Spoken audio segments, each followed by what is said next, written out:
All right, let's get going with the head and the eye. First, I want to finish off this part of feathers on the top of the head, and then we can fill in the yellow area and the eye. So first, let's get on with the 151 from Faber-Castell, and I'm just going to outline the beak a little bit. It's very dark in here. Just carefully outline that.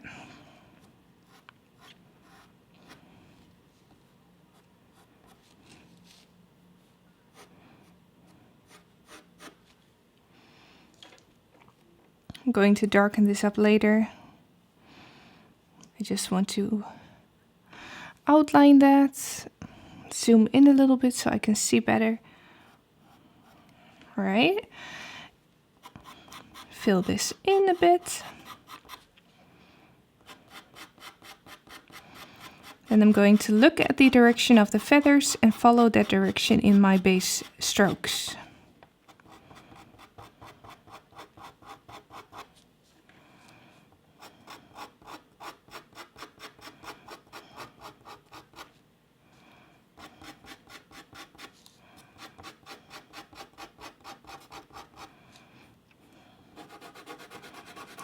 Right, so this can be pretty dense, but not all the way until this edge, because that needs to be darker. I need to have enough tooth on the paper left to make it very dark right here. Right here on this very blue part, I can make it quite dense.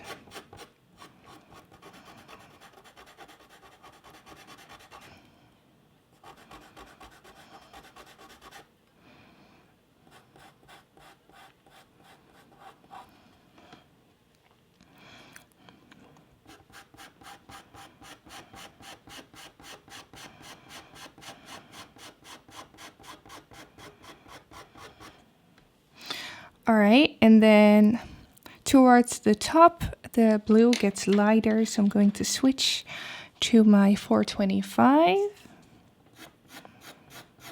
Go over my dark blue a little bit and then continue upwards.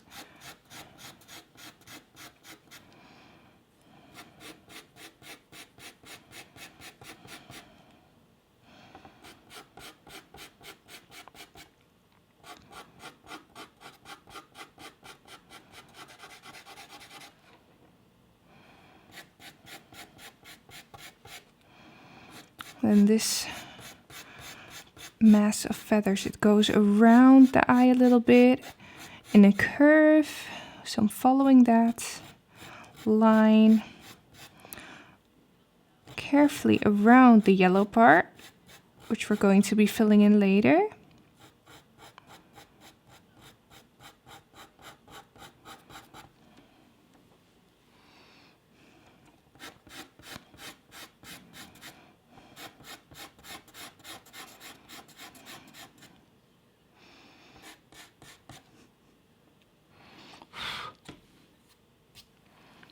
I think I need to get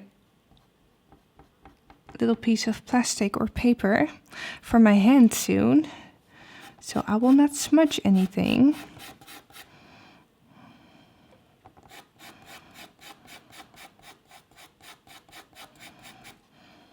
All right, and then here at the top it gets even lighter, so I'm going to switch to the 450.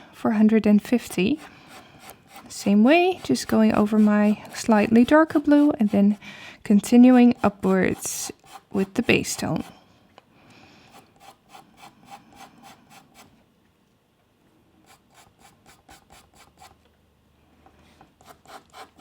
And then connecting it with this flow of fur or feathers that we've already done.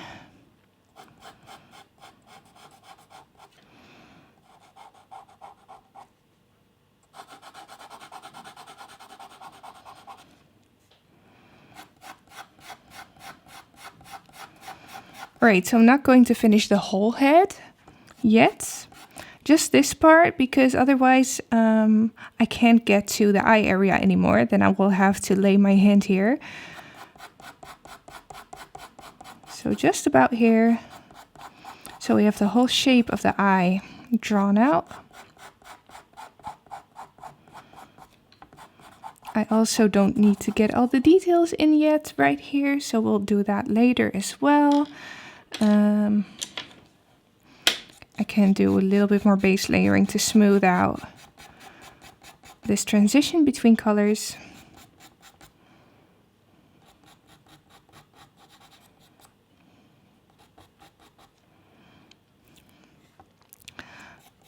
Right here above the eye, it's a little darker. So now I'm back to my 425.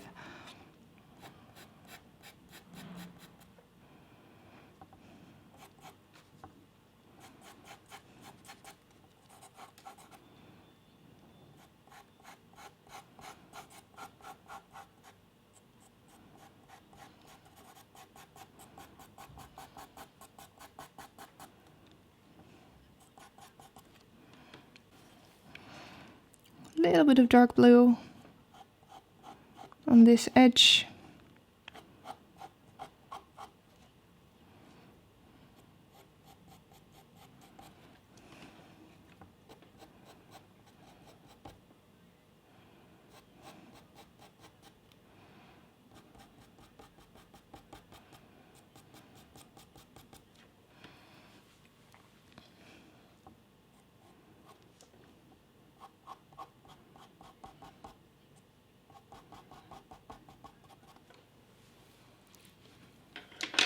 Right, let's finish that a little bit more.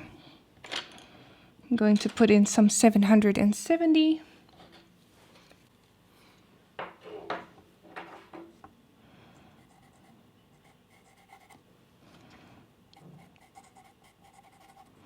Make it nice and dark here in the corner. And in the inner corner, and then around the bottom, a little darker as well.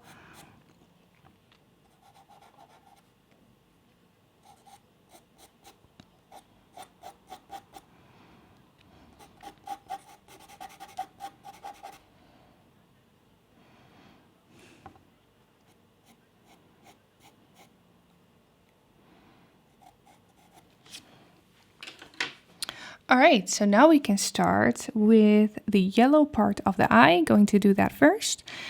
Then we'll finish with the eye itself. So this is really nice to draw. We need multiple shades of yellow. So I have a darker one here, 690. And then I also need a bit of a brighter one, so probably 210. And then also in the inner corner of the eye, you can see a bit of orange, a darker neutral orange. So I'm going to pick a color for that as well. Need to have a look.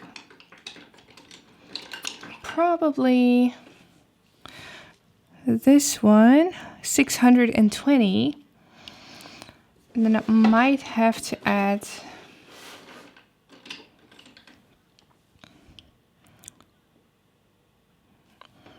that one, might be too dark.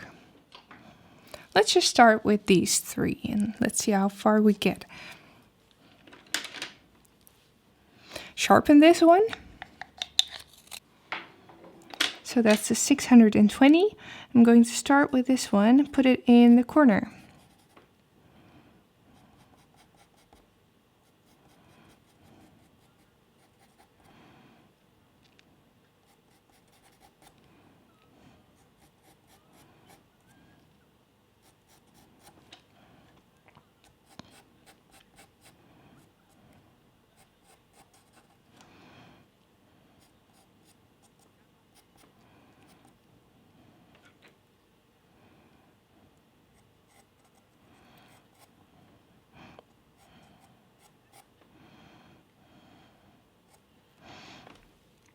All right, and I think I do need a bit of a darker reddish tone as well to give it some more depth. So I'm going in with 670, building up from dark to light. Going over that a little bit. So this area is too small to do any blending with our fingers, so we need to do the blending with the pencils themselves.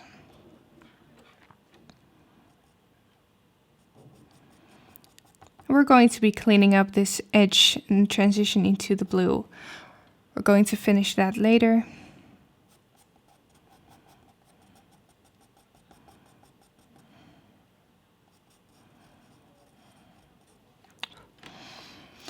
Then moving on to the yellows, I'm going to start with the darkest yellow. So that is 690.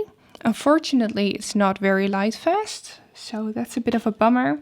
So if you have any Faber-Castell ones, which are light fast, I would advise to use those, but I don't have a yellow Faber-Castell one, so I will just use this one.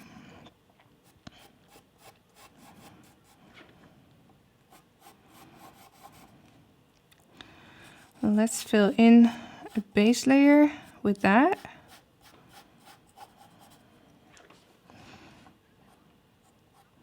Around the eye.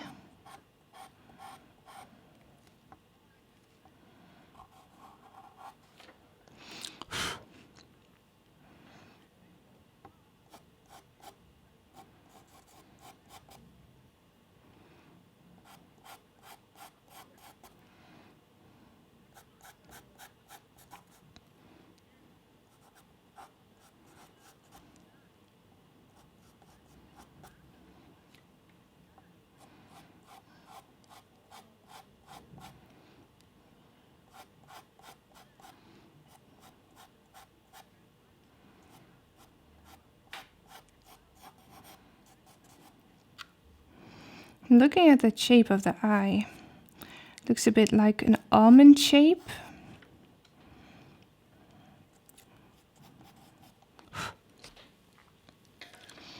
Alright, then let's move on to the brighter yellow, the 210. Make sure it's very sharp. And we're going to look at the brighter parts, especially right there. I'm looking at the wrinkles already a little bit.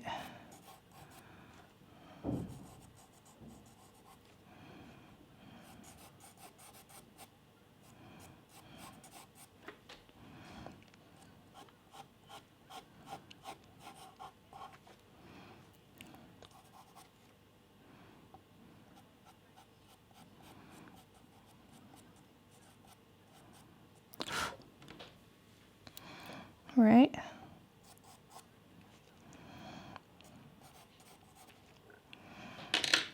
Building up very slowly.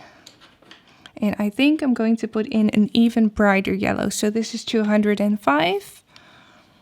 This one is a bit more neon colored.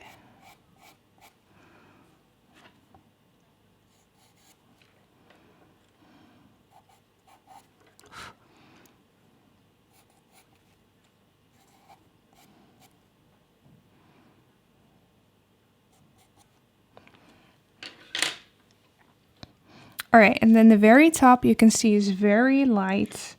So I am going in with 105, which is a really nice beige tone.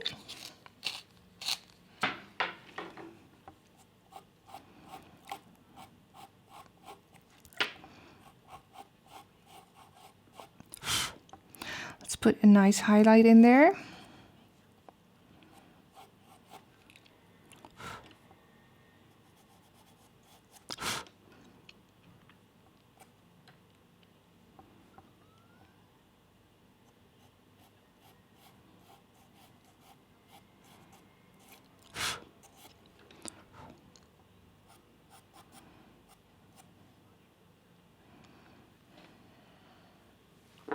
All right, so then we need to put in some wrinkles. And for that, I'm going to be using the 670 again. So I already highlighted a little bit, so I put in some of that shapes already. So now I'm going in between those lighter shapes and looking at the structure of those wrinkles a bit.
Touch of red, 305 in the inner corner for a bit more warmth.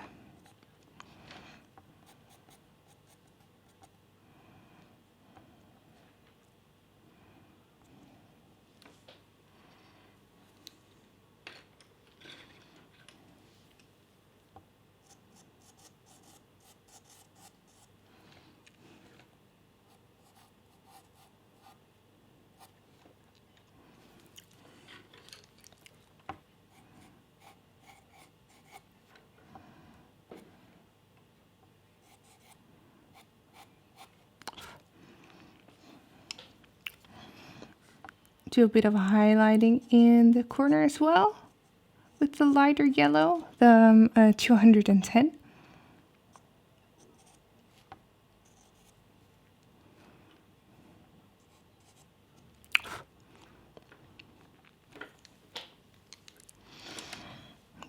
Now we can highlight some of the wrinkles a little bit, going in between the darker lines that I put in.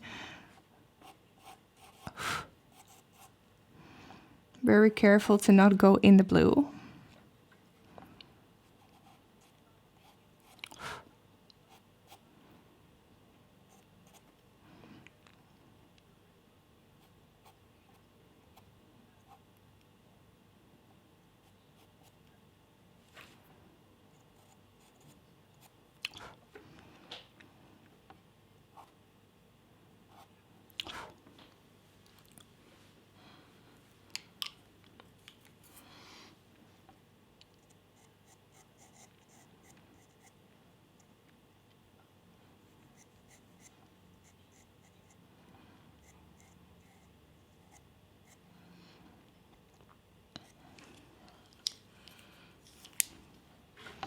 Just going back and forth a little bit.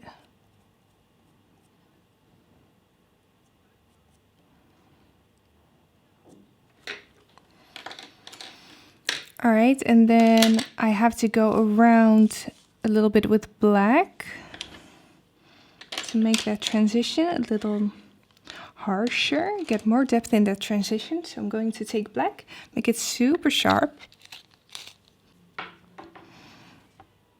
And add some black here in the corner, just under transition. You can also use it to adjust the shape a little bit.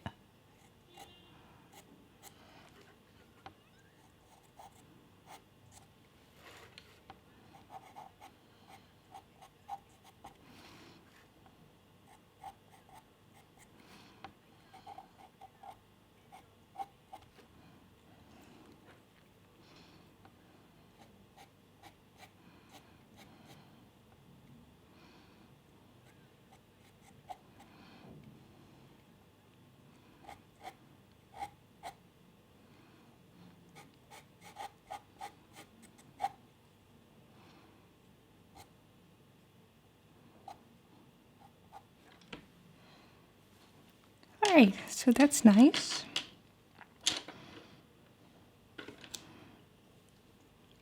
A little bit more of the dark blue.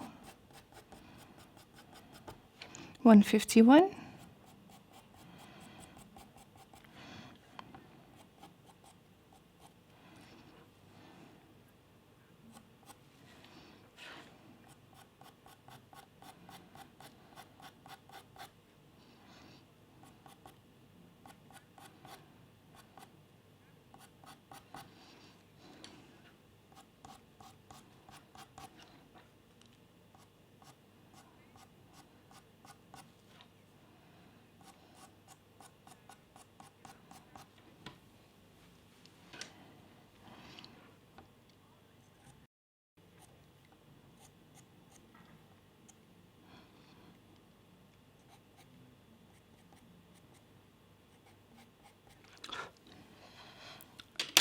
All right, so let's get going with the eye. So you can see the eyelids, which are pretty black, but also they have some dots around them, some black dots. And then inside we have the eye. So I'm going to be drawing the very eye itself first. Then I'll be doing the eyelid around. So I'm just going to take black first and sketch out the shape of the eye. And if you're not completely sure about freehanding the eye, you can also take gray or another color. That's a bit easier to correct to draw the eye with.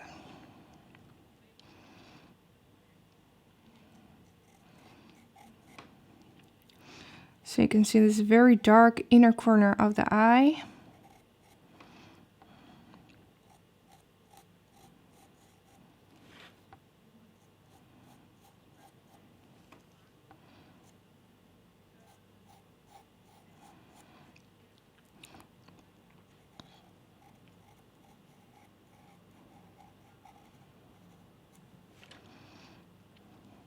It's all very black.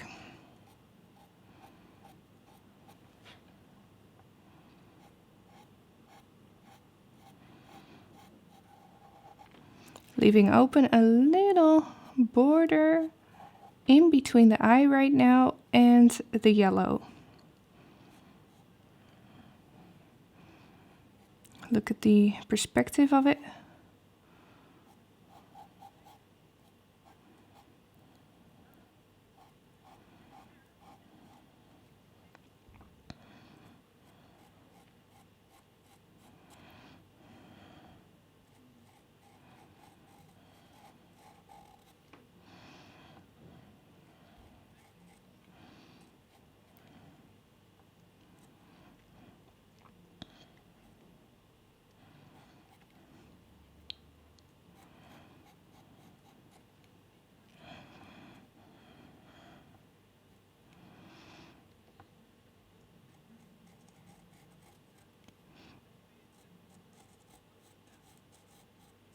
And then we have the bottom eyelid, which I'm sketching in a little bit as well around. So the eye is going to take some time. I really want to get it right.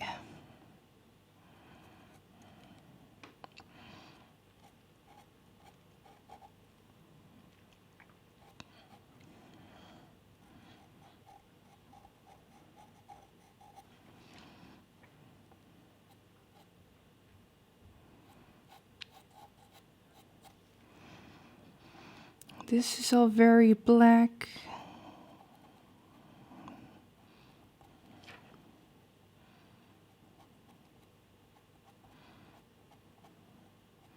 Drawing some dots around the eye. I hope you can see that. Just doing this very carefully.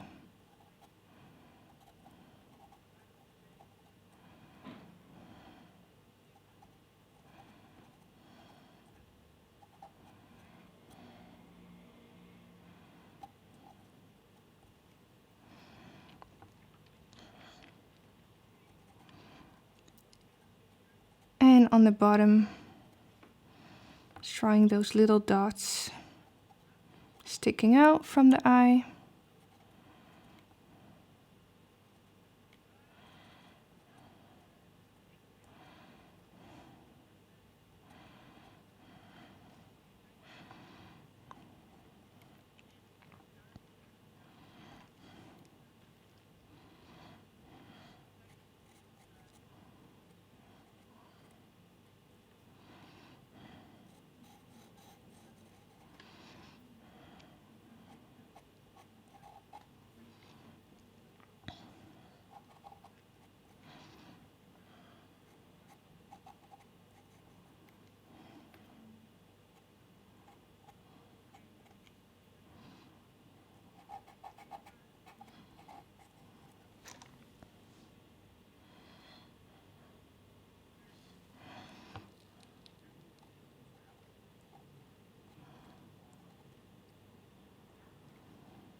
All right, and then we have a little highlight here at the top.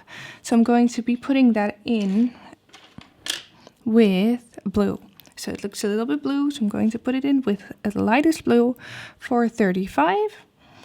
It's a little triangular shape, which doesn't need to be perfect just yet. I just want to get that basic shape of the highlights in, so we can draw around that and then do the details later. Well, actually with the same blue, but I do need to get it very sharp, I'm going to put in the highlight on the bottom eyelid.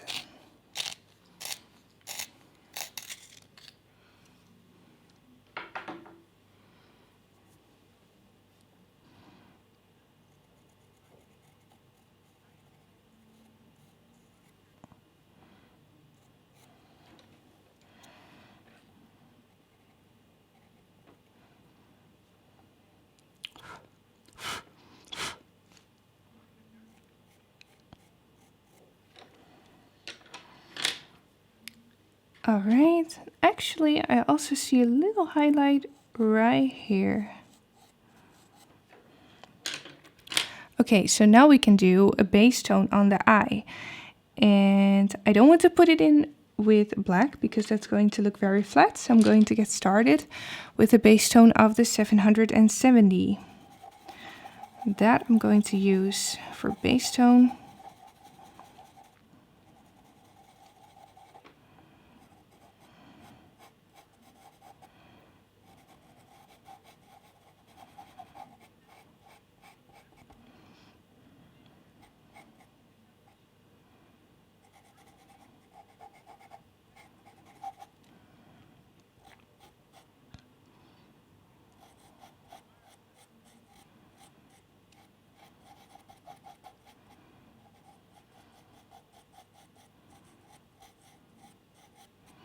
A little bit over that highlight at the bottom to make it a little less bright. Then I can also adjust the shape of the big one.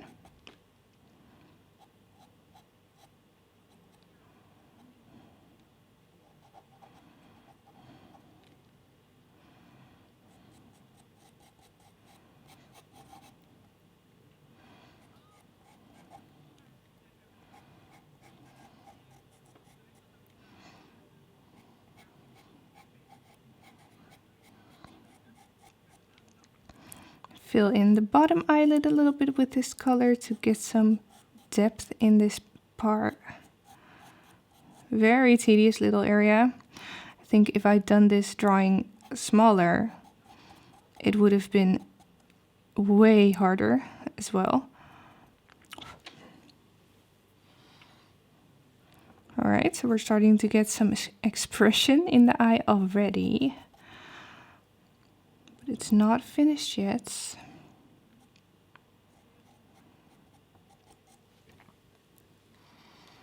And let's see if this highlight has the right shape. Maybe make it a little smaller.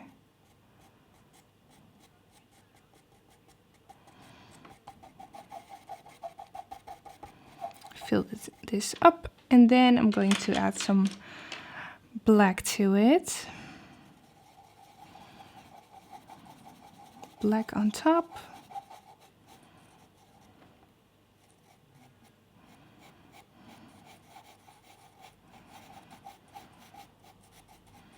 You don't need to push a lot.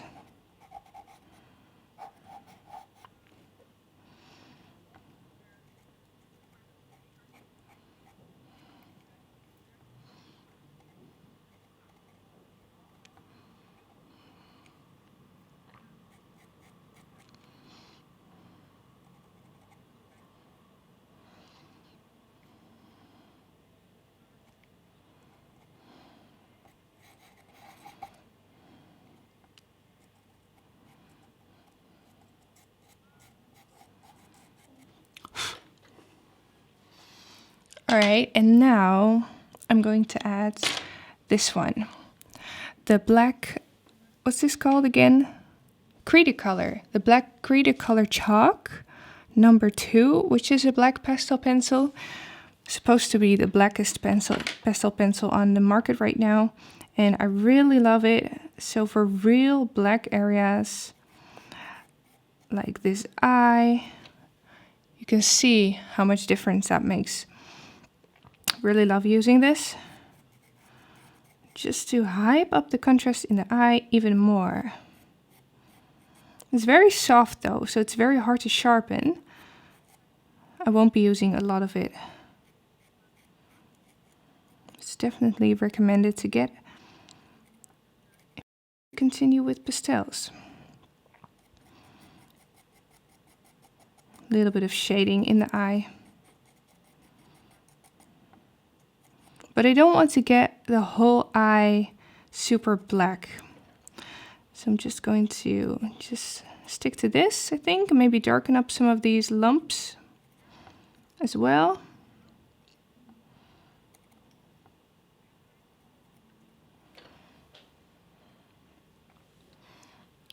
All right, nice little eye.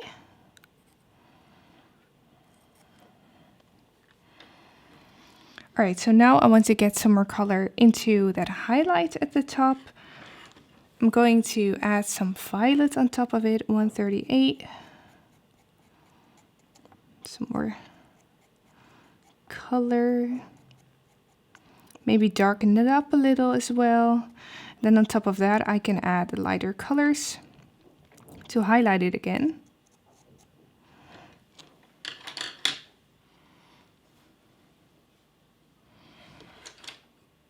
Going to add a little bit of white.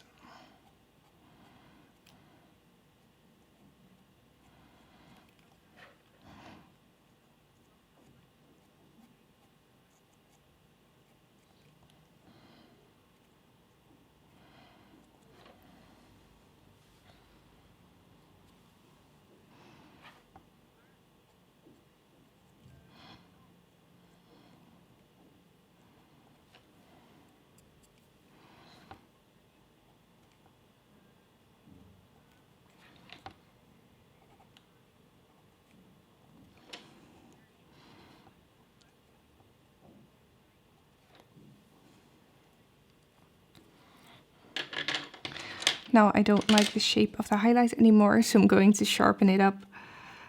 It's a little bit too blurry now.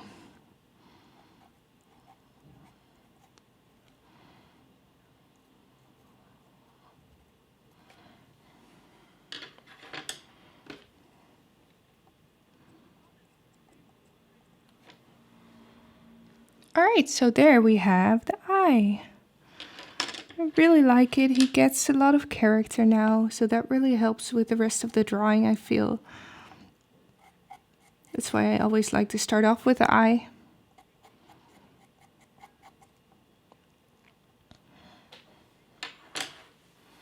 But now I can move on to the rest of the head.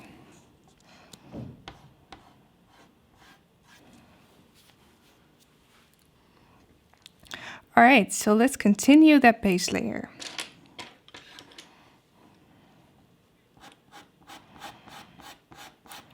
The 151. Follow the rounded shape of the head.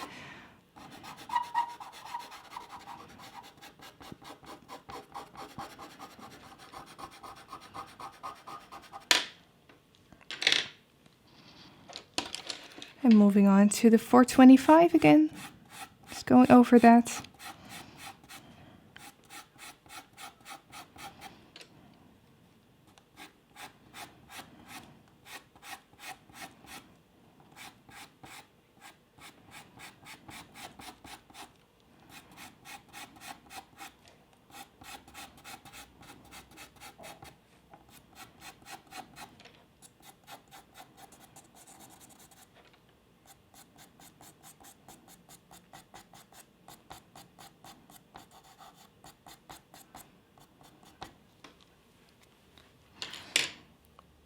All right, moving on to the 450 again, working towards the edge. Oh, making sure, by the way, that the graphite line is not visible anymore.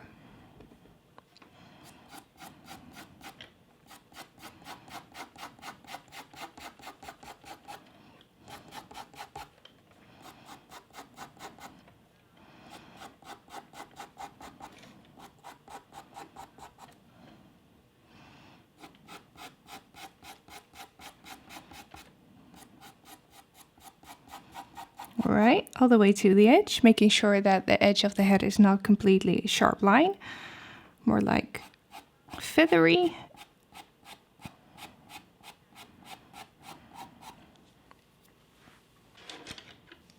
Right, so right here, I can take that 151 again, going around the beak.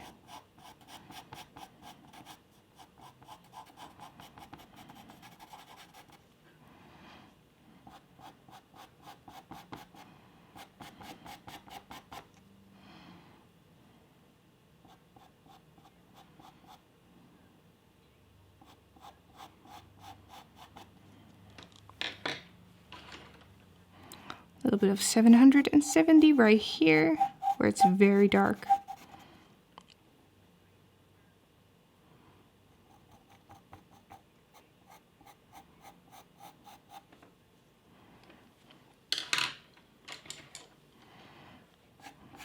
And then filling up that gap with the 425.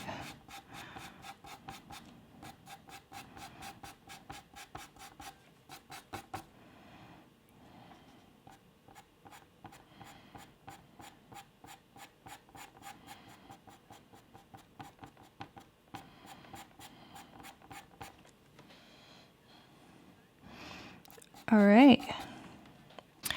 So now I want to highlight the top with a very nice greenish color. So this one again, the 545.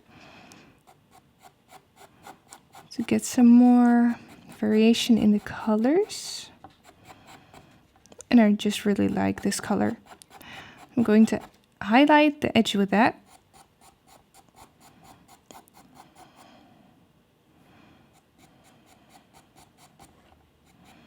Not all the way to the bottom, because this is the area that catches the most light.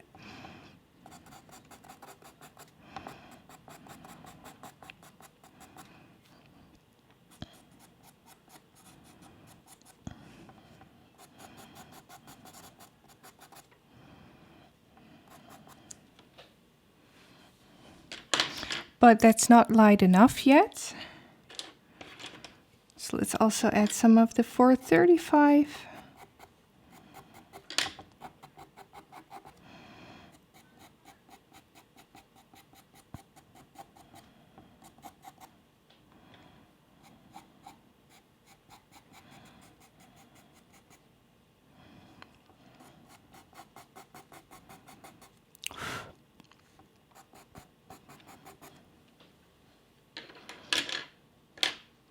And then I can go on top with white. Really get this nice and light.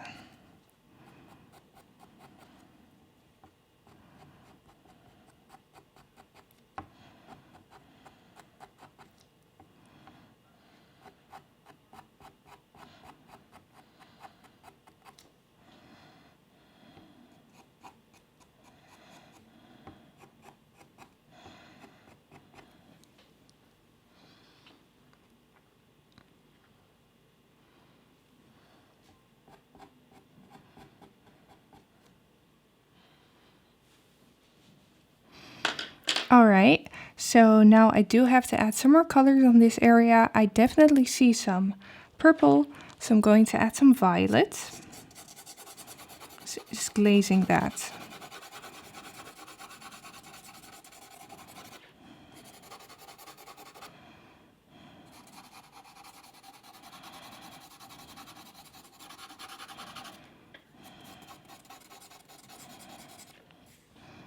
Let's also add some here at the top.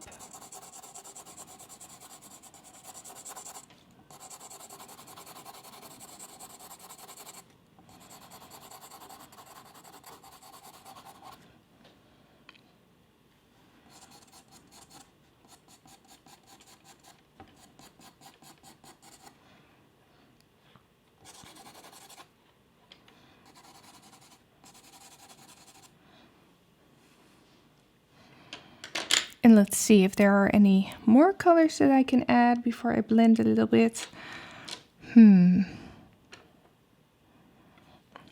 Touch of green maybe. Let's go for a little bit of 460, but in this area, so in this darker area, right here.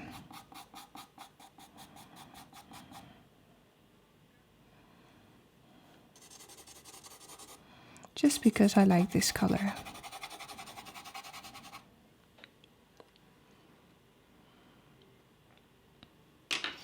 Oh, and then I can also darken up this edge as well with black.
All right, so now I'm going to do a little bit of blending, starting with this section. Just lightly do that. I don't need to push hard. Just to get this a little smoother. Careful around the eye, also careful here on the edge. And then the black.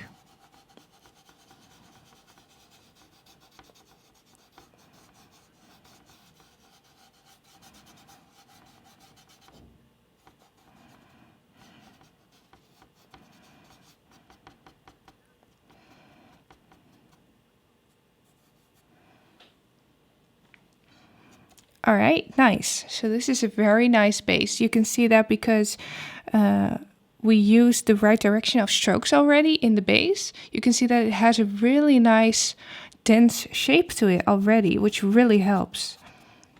So now we can continue with the feather details.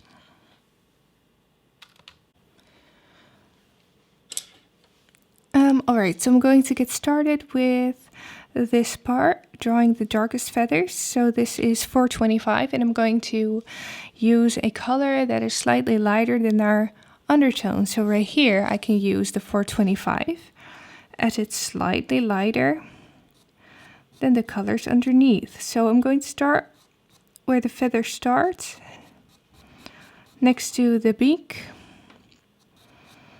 and look at that texture. These don't need to be the lightest feathers yet, so I'm just doing this lightly. It doesn't need to be super prominent right here, but I am looking at the direction, so that's very important. And the shapes.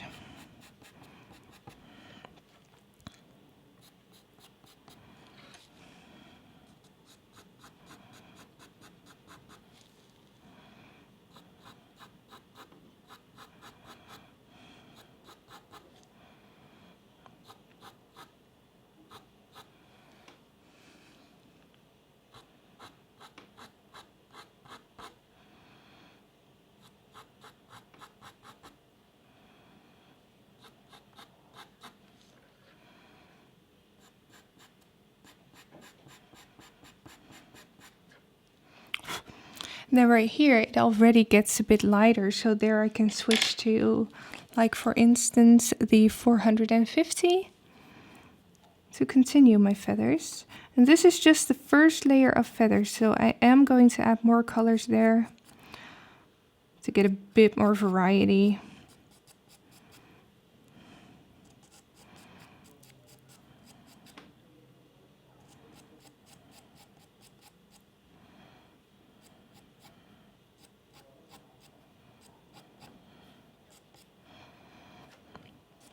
And right here, it's going around the eye, a little bit upwards, curved.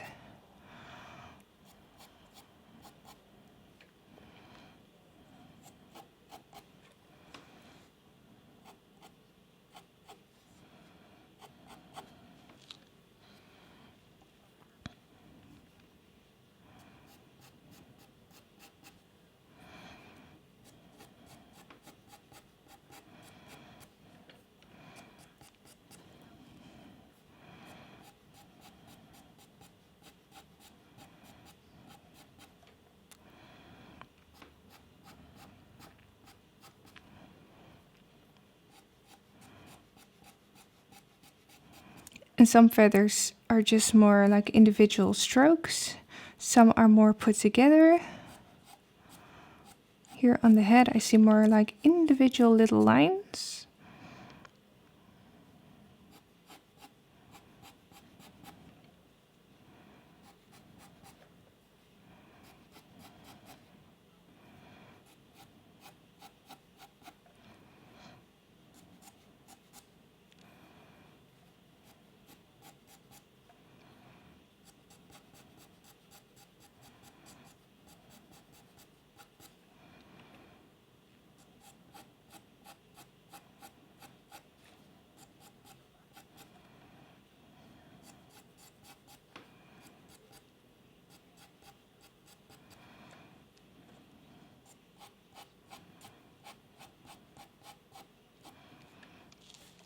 Right here, the feathers get very light, very highlighted.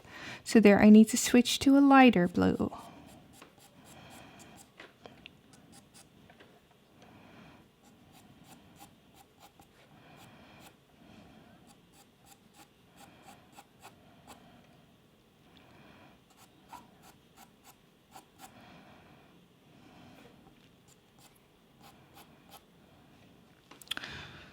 So now I can continue with my 435.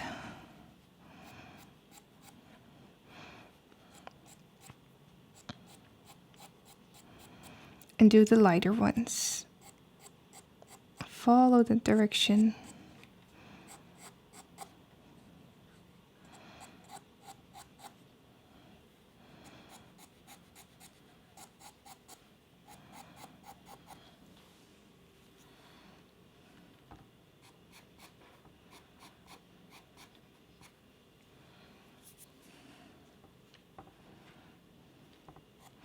And here I see more individual lines again on the top of the head.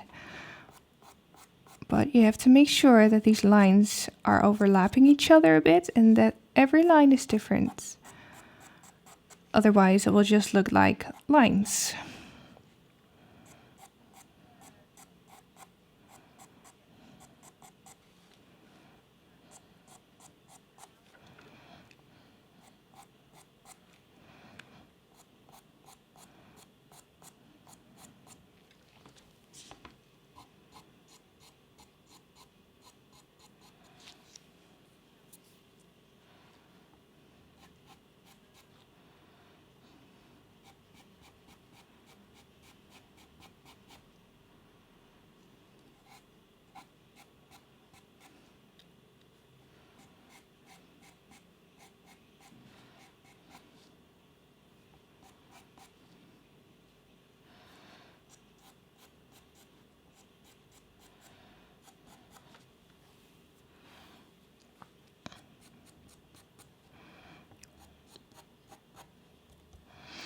Alright, so this is my first layer of feathers, but you can see that this doesn't look very deep yet. There's no depth to it. So what we can do now is add some dark colors in between our layers of feathers. You can definitely see it right here. Almost some black in between the feathers. So I think I'm going to do that just with black. I'm going in between some of these shapes.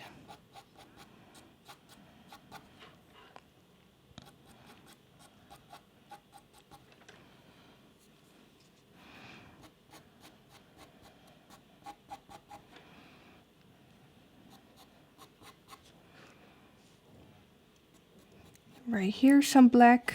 I want to be a little careful with black. It could look a bit flat, but right here it's just very dark.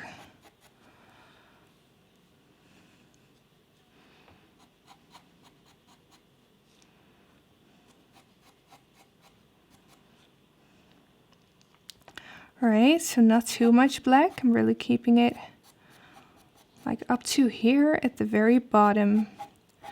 But now I need to switch to another tone. I'm going for 770. And moving upwards a little bit, going in between.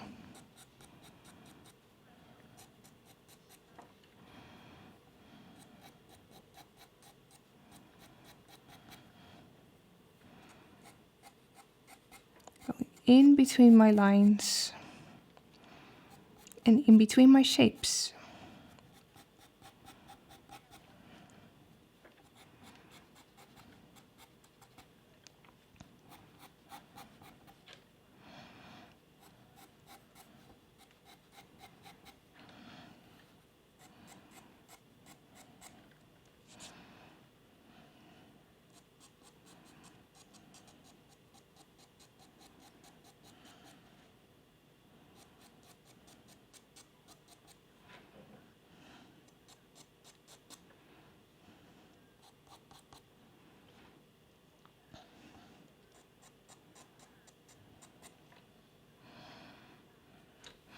Alright, and I think I also want to add some shadow with this one, the 151.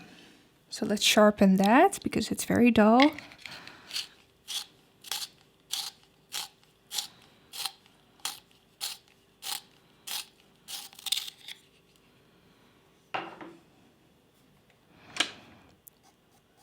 And with this I can move upwards again.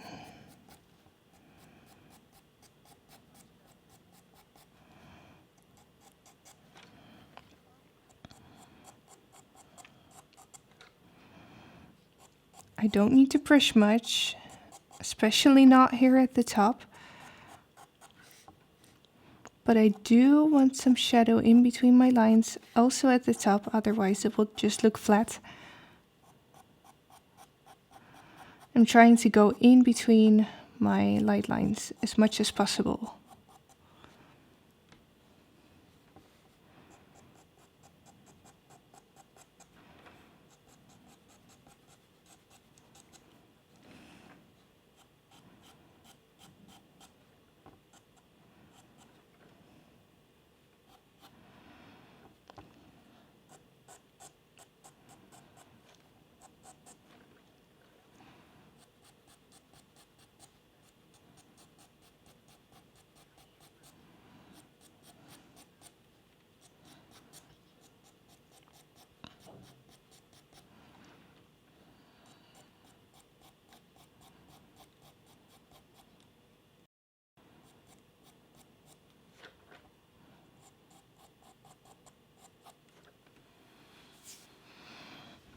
Alright, so now you can see that the feathers are getting more contrast to them.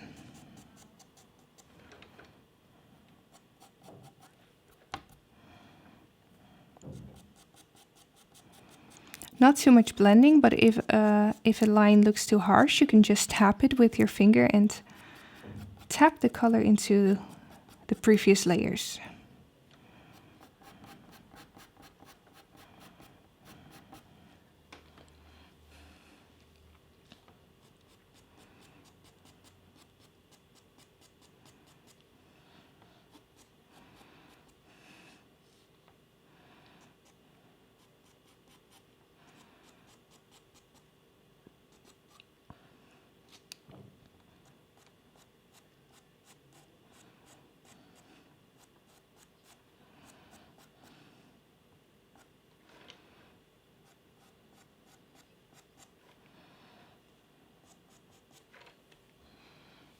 Alright, so I think I'm going to leave it like this for now and do some more color glazing first. So I do like here and there I see a little bit of pink, neutral pink. So I'll be adding some 642 and I'm going to glaze that very carefully on top of the feathers. changing the tone a little bit, so not too much.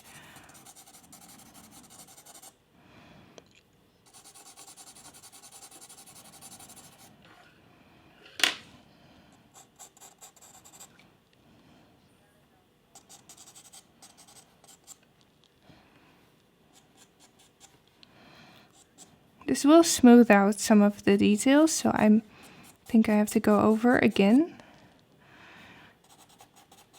and pull out my feathers again, so I'm going to do that. So let's do that with, maybe I can do some with this mint color, 545. I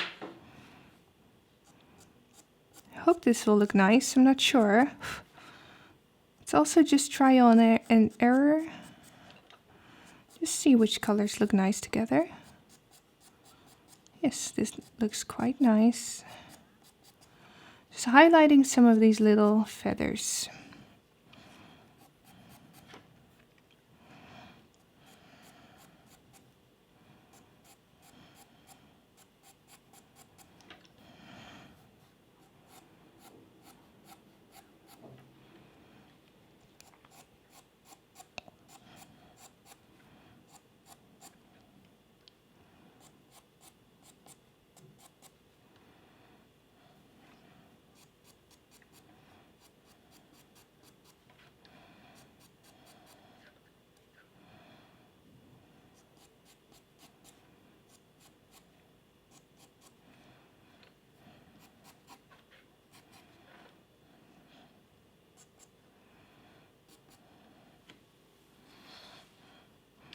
Alright, quite nice.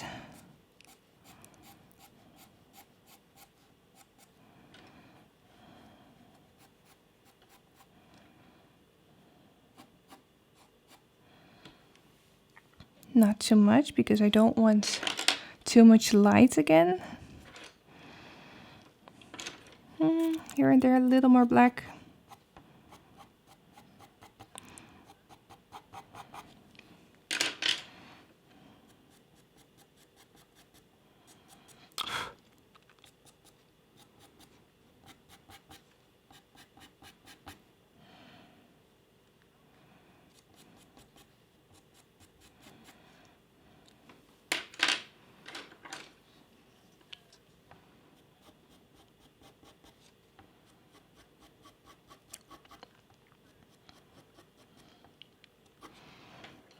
A little bit more depth. Now I'm very carefully going in between the feathers because I don't want to fade out the details. So I'm just here and there darkening up the shadows in between the feathers, just like I would do the shadows in between the hairs if I do long fur.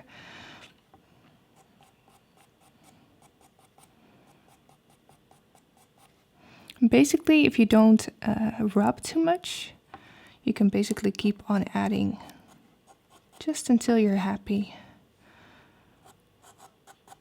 Trying to teach myself to not blend too much anymore. And I feel it really helps with the layering.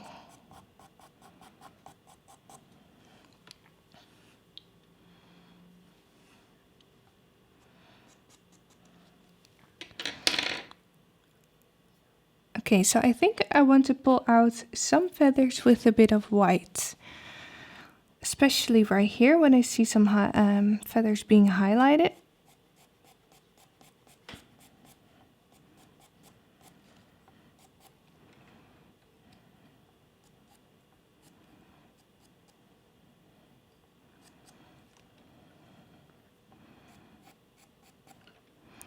Also for these ones, just highlight some strokes, not all feathers.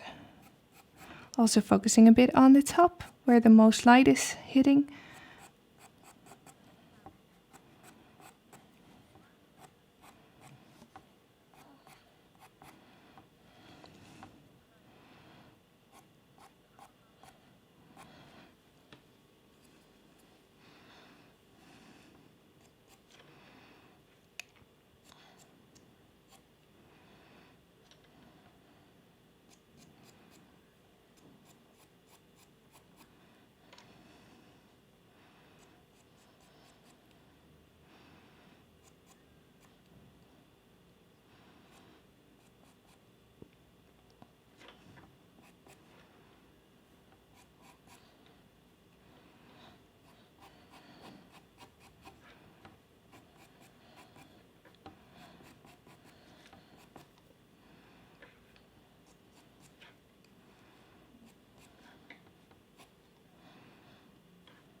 Okay, looking nice.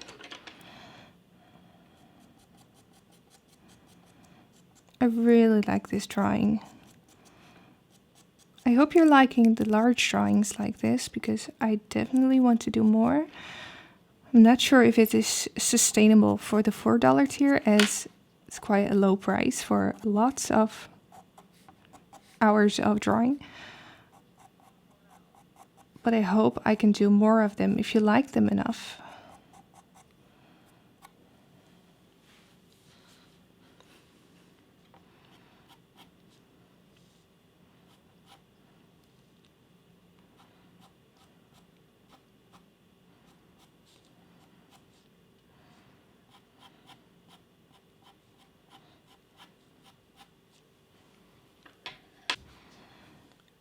Okay, so I think it's time to move on to the beak.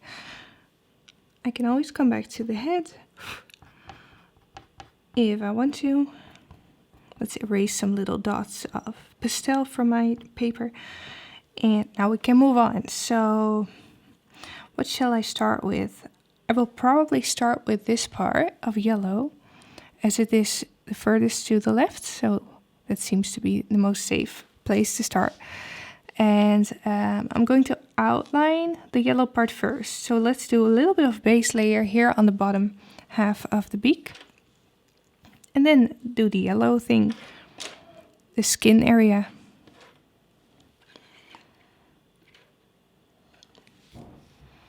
Taking 770.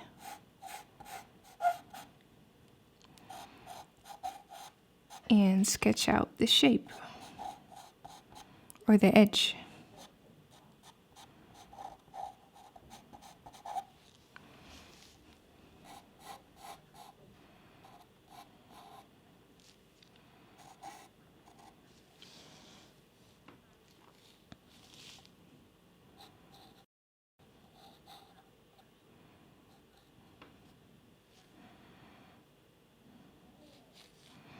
Also, let's sketch out the mouth line.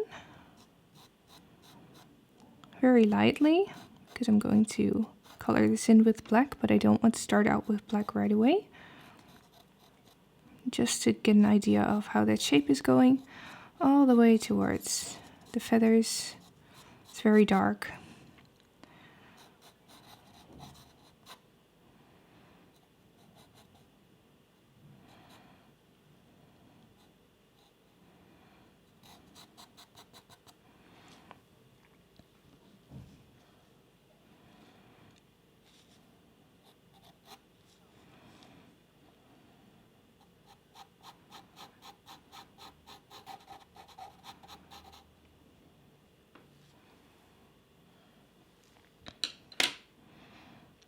Alright, and then I want to clean up the other edge as well.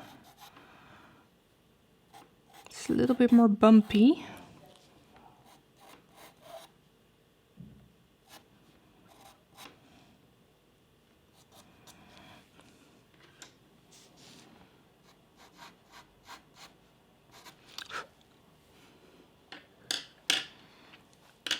Okay, and then I can start with the base layer. So I'm going to do it in exactly the same way as I did the yellow area around the eye. I'm going to be starting off with 670.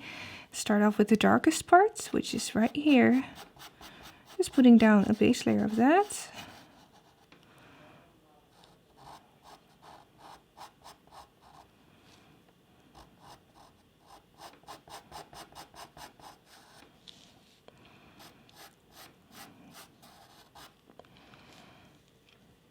And also this area inside.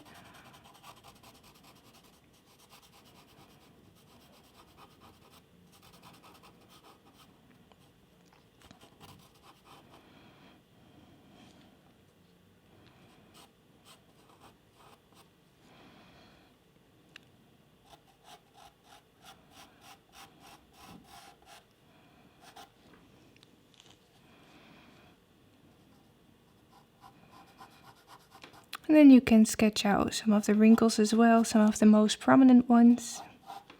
They don't need to be in exactly the same spot as they are on the reference, but it does need to be close.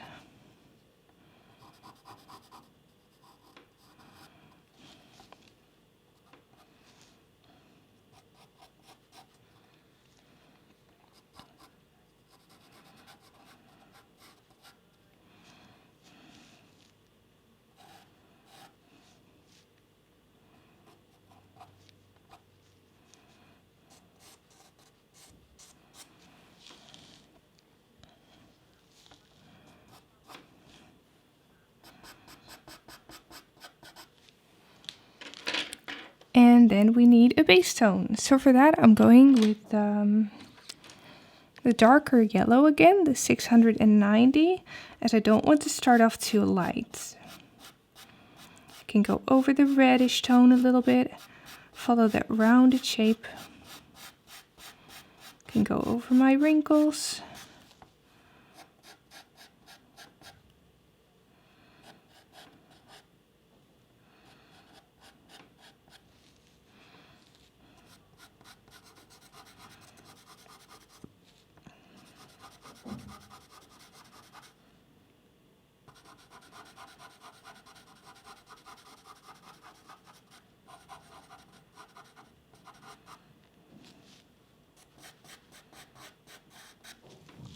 Actually, for the center, let's take that brighter yellow because getting in some depth in there. 210 this is.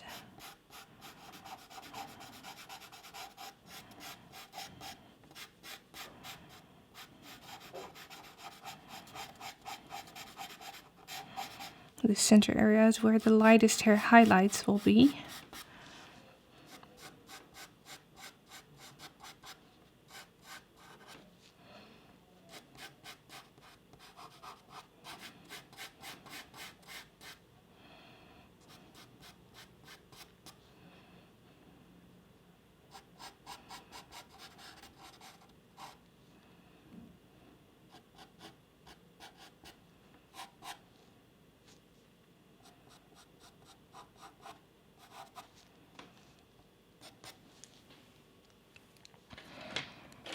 Right, looks very weird right now, but we need to build this up in many layers. Adding a little bit more neon yellow. So that's the 205.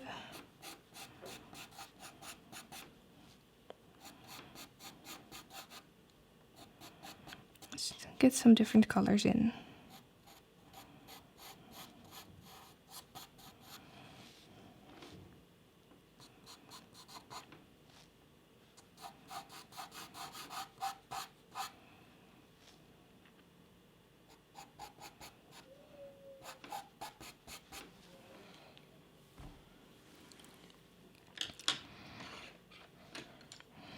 Alright, so I don't want to do the blending with my fingers, so I'm now going to take 105 and already do some highlighting. Like here we have a highlight.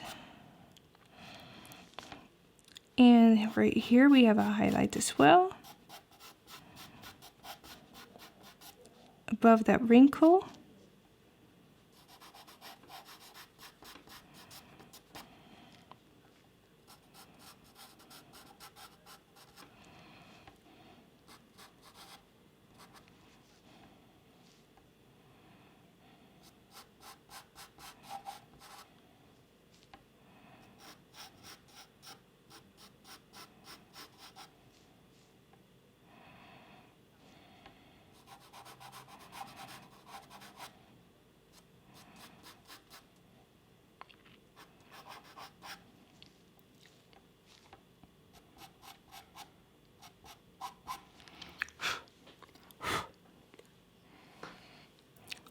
Little bit of blending just to get rid of the paper texture a little bit.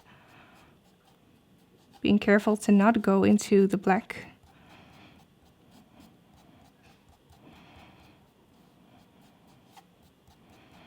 And then I can continue.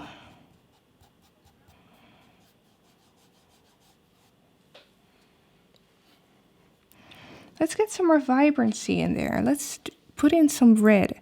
305. Like here, we do see some red.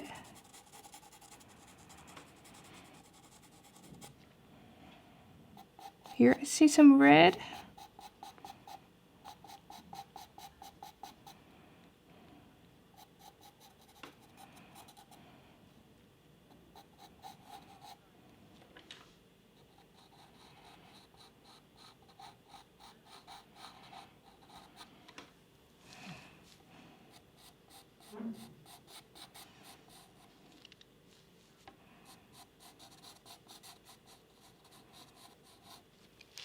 And in the wrinkles, you can also add some red.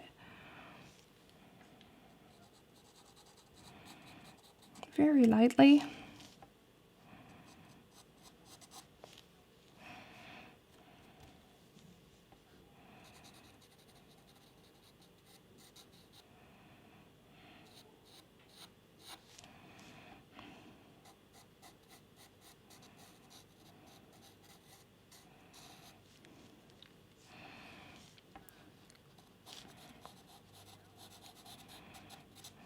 Looking at the main wrinkles now, the very most prominent ones, and then we'll do all the small ones later or after this.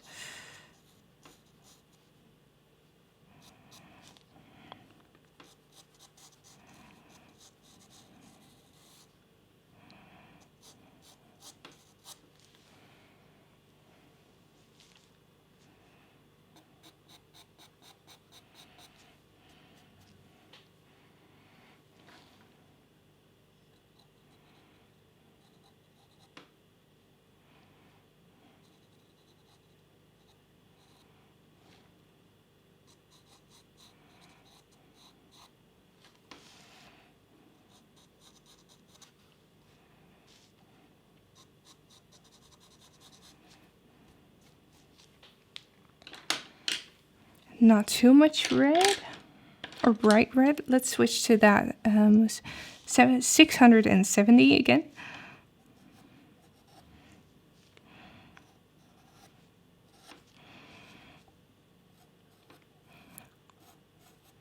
With this I can do some of the smaller wrinkles and make sure that every wrinkle's going somewhere, that it doesn't just stop.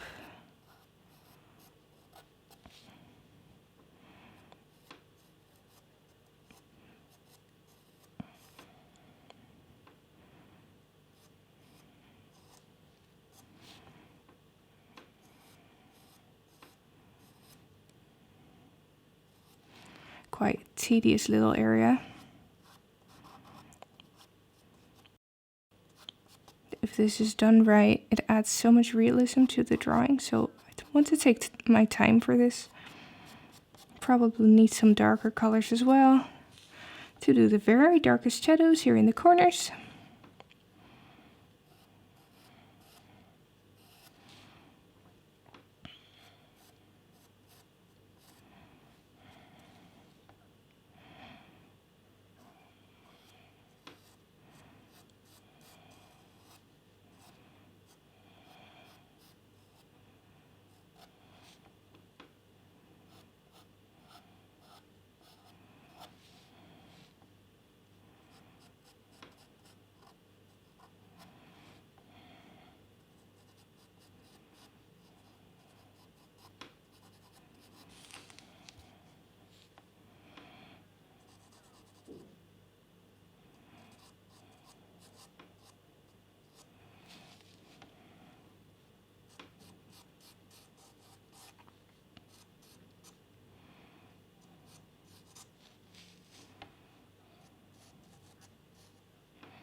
So I'm not copying the reference right now, I'm just looking at the reference and imitating the texture that I see.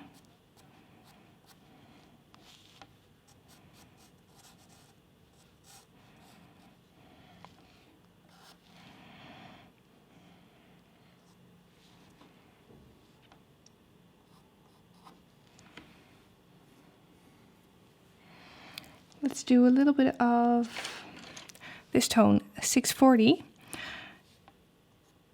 Do some darker shadows right here in the corner of the mouth and here at the bottom. So the darkest wrinkles there.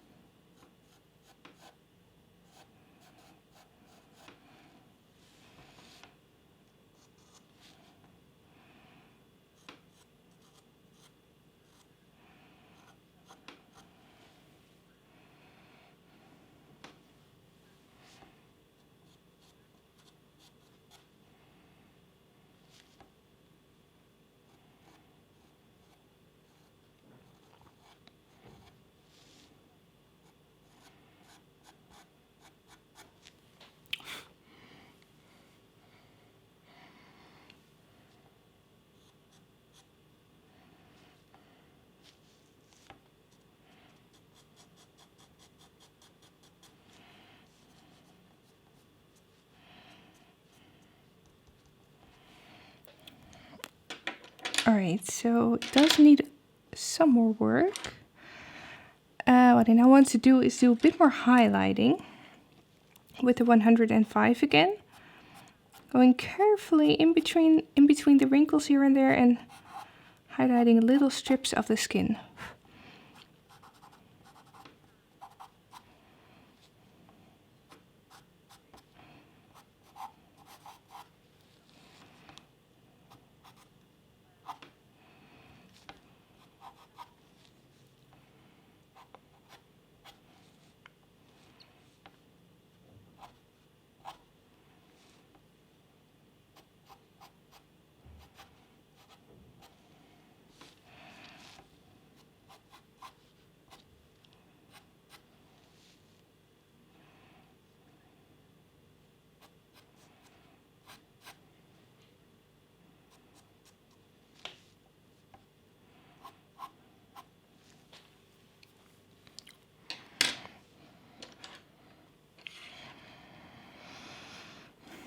Right, don't really like this shadow here yet. I'm going over it with a bit of red. Now you can just keep changing until you're happy. Drawing skin is not easy. Definitely not wrinkly skin.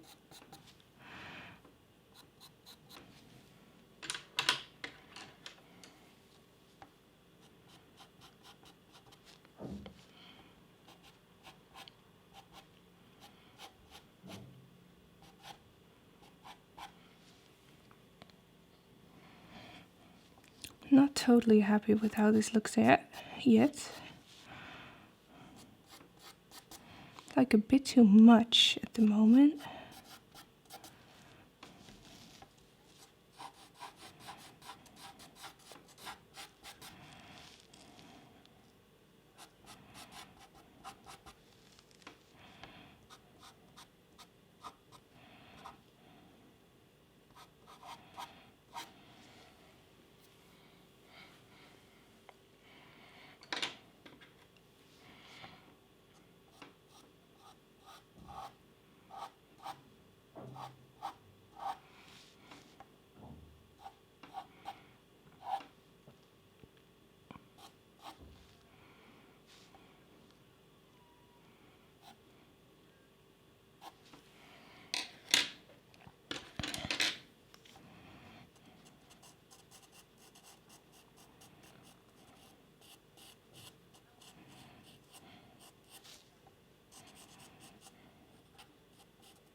Right, I also don't want to linger on for too long in one little area.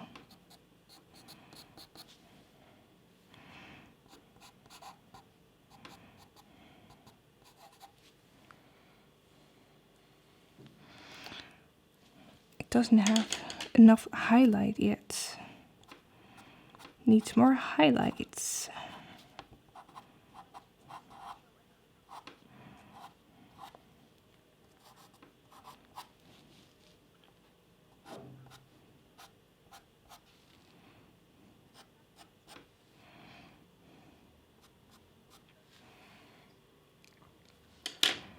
Okay, so then I can do a little more cleaning up around the edges with black.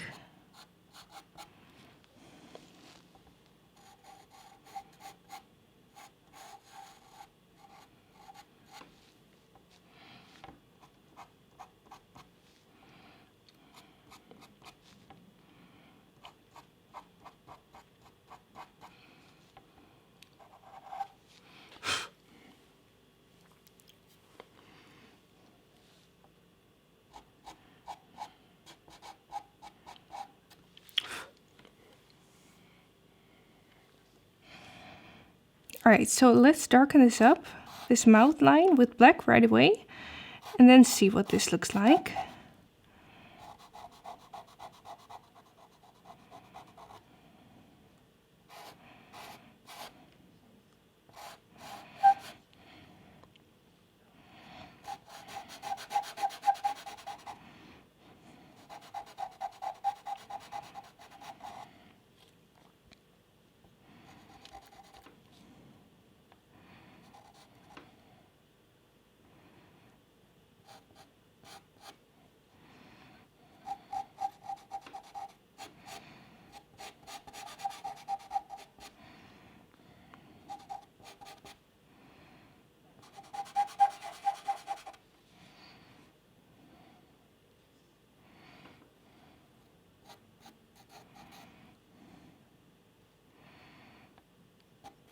right? And looking very closely at the shape of the inside of the mouth.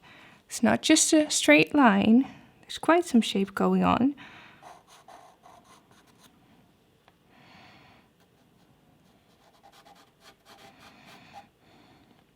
I can adjust this later, but I want to get it right as much as possible right away. Let's go up to about here.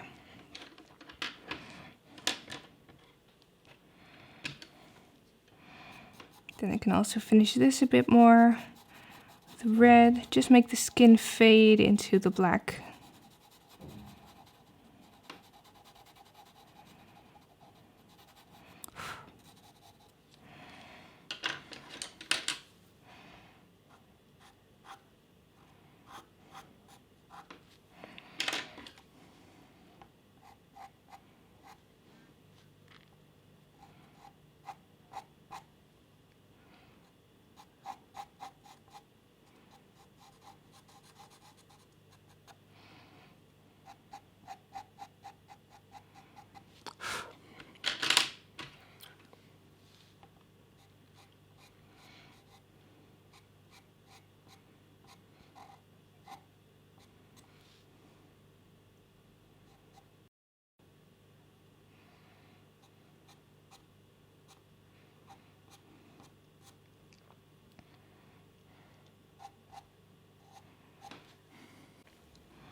All right, so let's do a base layer on the bottom of the beak now.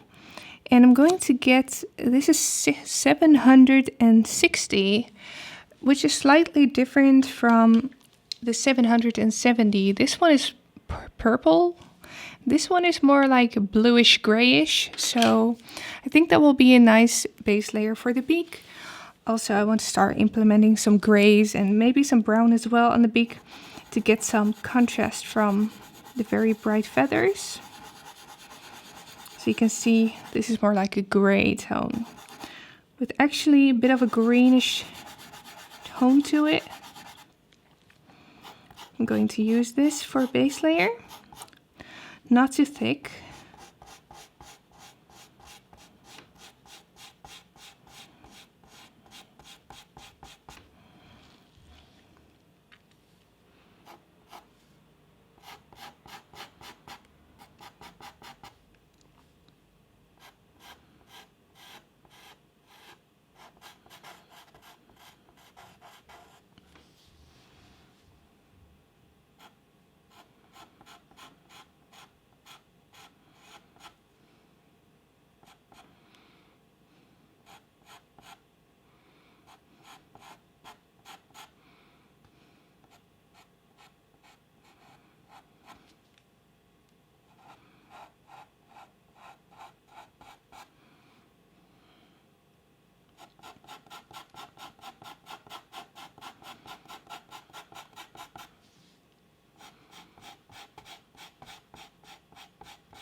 All right, and then here at the bottom, it gets very dark and more like a brown. So there, I'm going to change to brown for the base tone, which will be 635.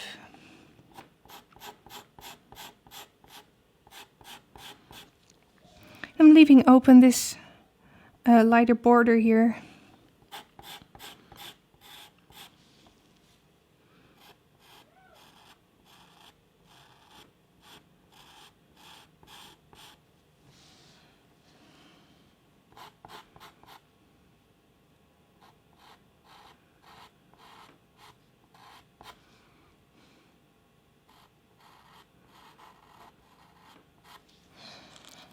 Make sure the edge of the beak is nice and sharp.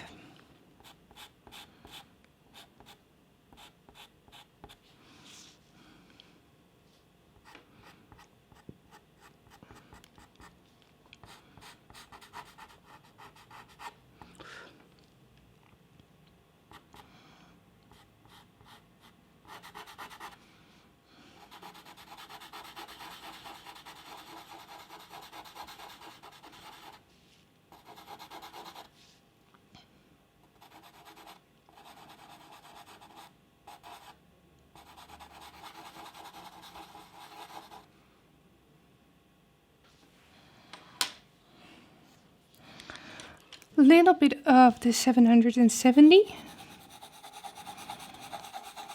for a bit more color.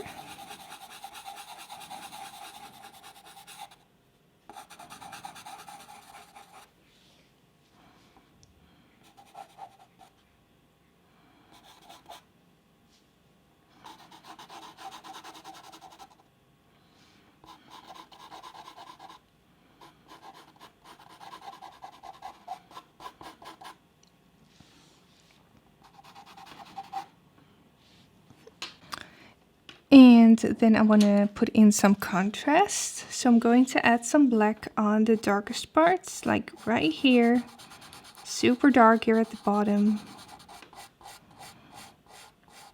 And alongside that yellow, following the shape of the beak, curving upwards.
Alright, and let's fill up this area as well with black.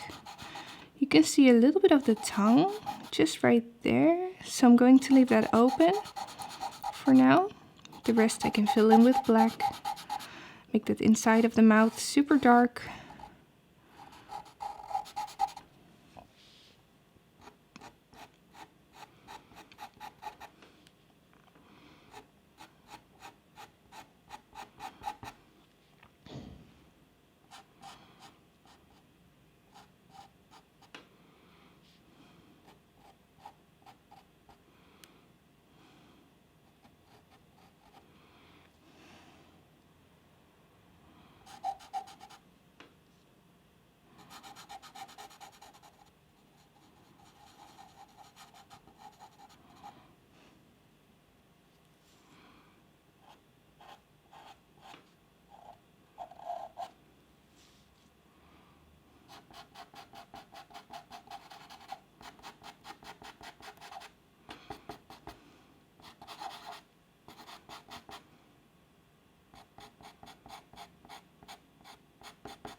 Alright, looking a little weird now, but we're going to clean this up. So we also need to fill in this edge. And for that I'm going to use a gray, but I want to use a warm gray as I see quite some warm tones right there. So I will go with 708. It's probably a little bit too dark, but then I can add the lighter colors on top.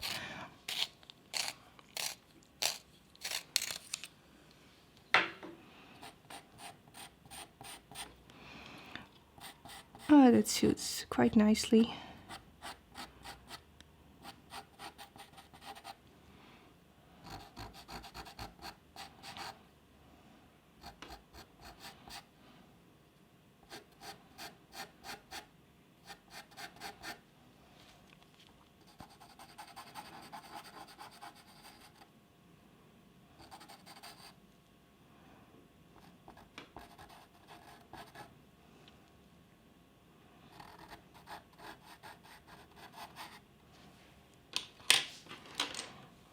Alright, so those are the base layers. Now I can start adding some of the details. I am going to do some blending, just to smooth this out a bit. Do I need to be careful? Alright, so that's enough already. Now we can start putting in some more colors. So I want to add a little bit of blue right there on the beak. And it's going to be the dark one, the 151. Just for a little bit of extra vibrancy. And then also a tiny bit of purple, the 640.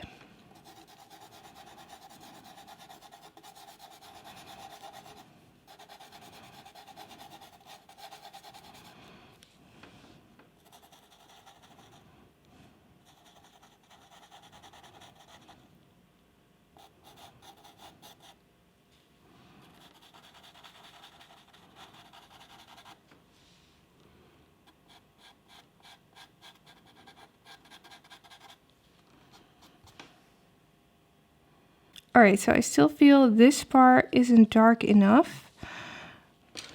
I can darken this area up with black, with the normal black, just a bit.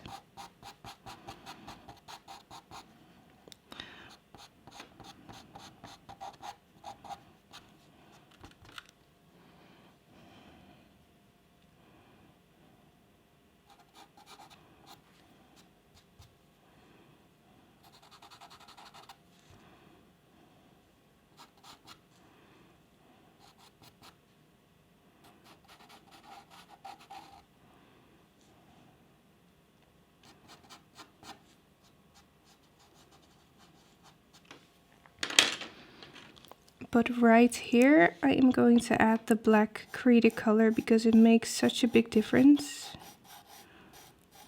Not too much, but you can see how much darker that is. And I don't want to blend this, so I'm very carefully and lightly adding this very evenly, so that I don't have to push it in with my finger.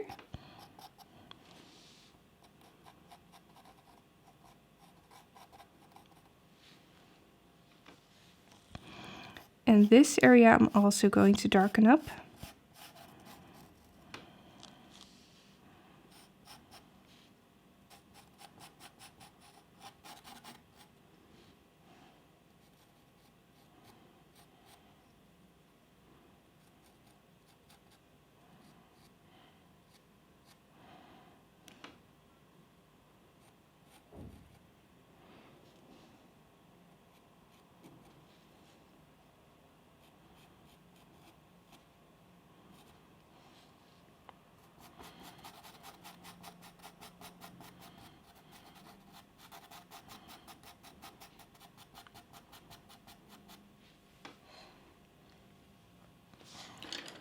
Really like that. To blow off the excess dust. Can do a little bit of blending just on the edges, just to smooth out the edges of the black. But that's it. Alright, so now I can add some more detail. So you can see quite a lot of damage on the beak. Like all those dark lines and dark patches, and some lighter lines as well.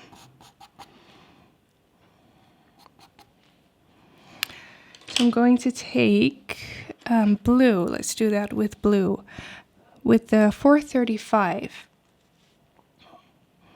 And I can add some highlights.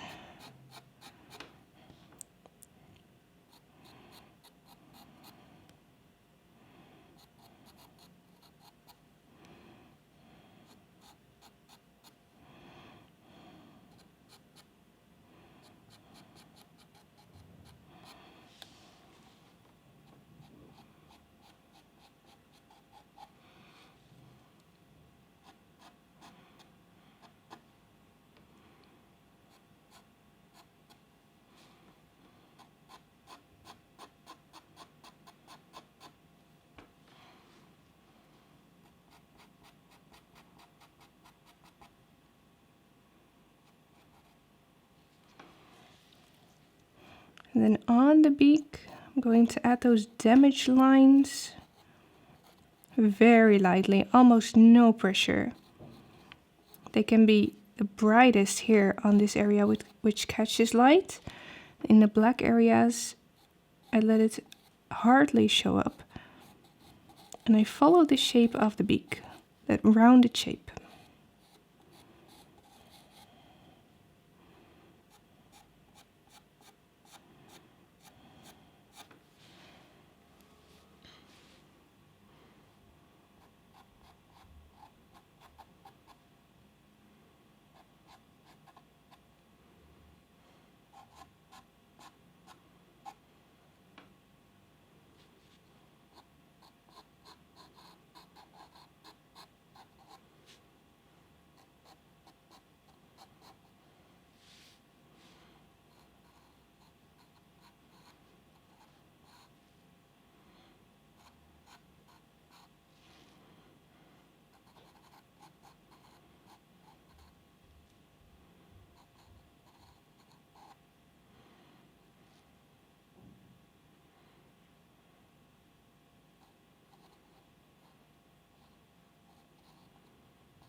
Going to add a little bit of 642 on this border for a bit more color. Or edge, I mean.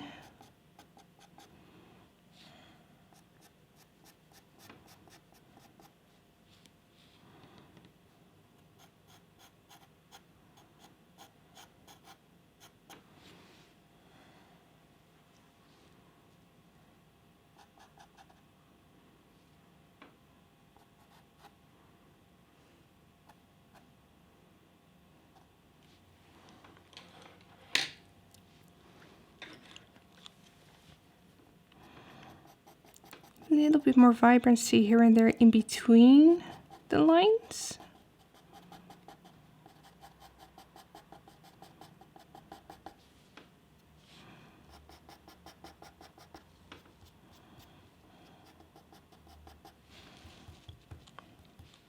Doing that with the 151, by the way.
All right, I want to do a little bit of highlighting before I move on to the other part of the beak.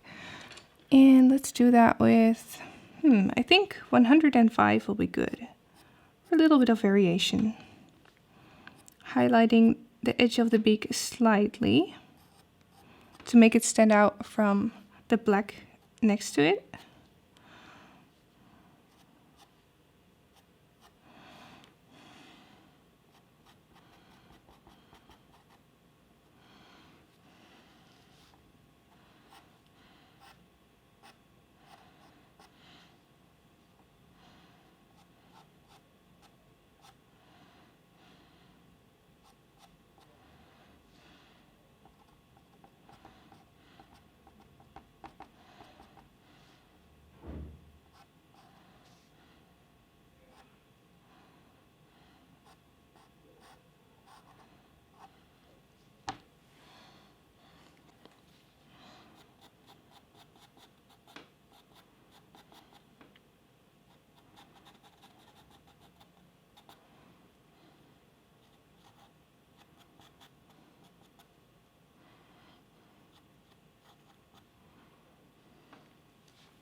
All right, I'm going to leave it this way for now, and I'm going to move on to the upper part, which is quite large, and there are so many different tones in this area.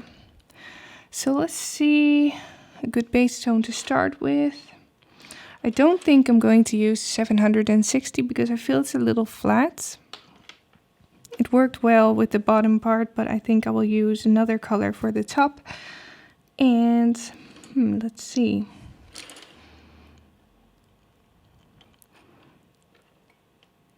Having a bit of a difficult time choosing.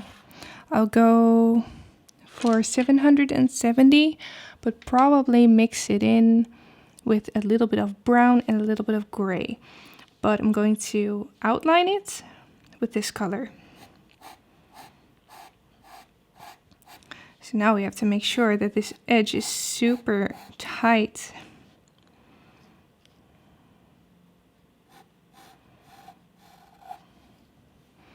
Then right here the edge gets lighter.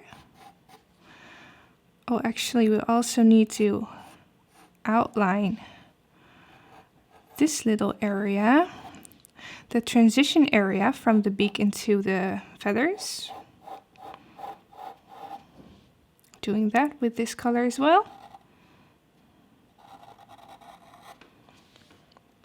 Like that.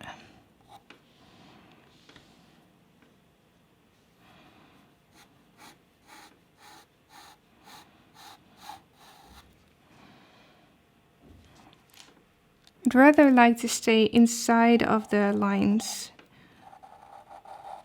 when I outline. Then I can always expand if I need to, but if I go over the lines already, I can't make it smaller.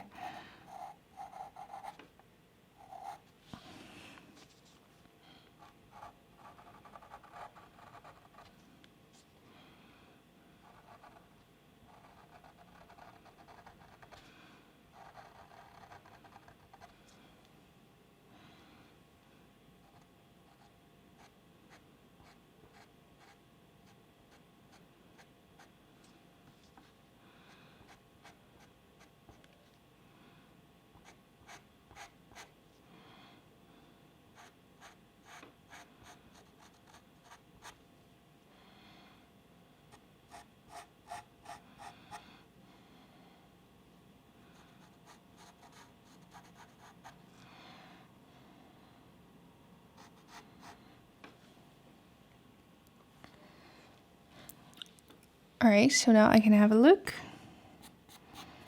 I think I will keep it that way, and then I will do some highlighting on the very edge with another color. So I'm going to leave it like this. I can expand the beak a little bit if I want to. For now, I'll just do the base layering with this color.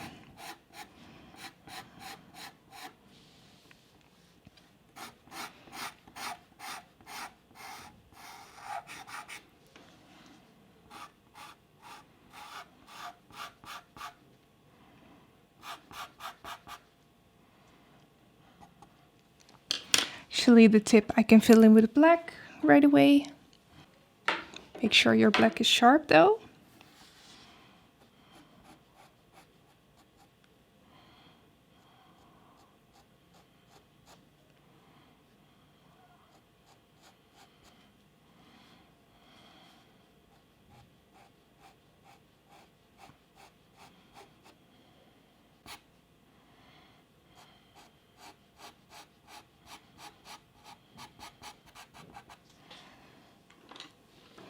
Right, and this part can be really black.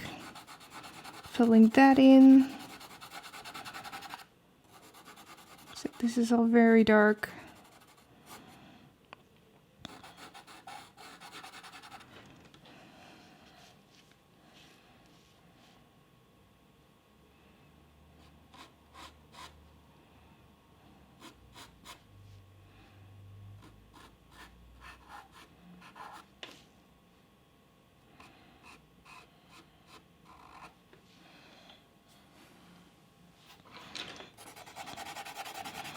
Here it's quite dark, so let's put in a little bit of black here.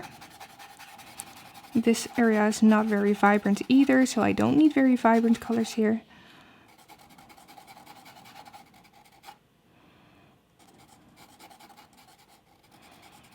Not filling it up completely.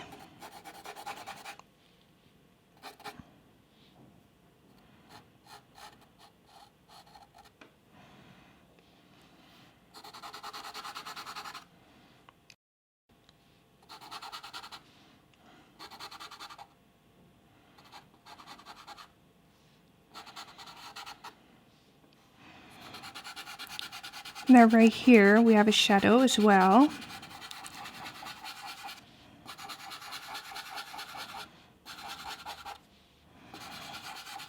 It's so weird to work so large when you're not used to it.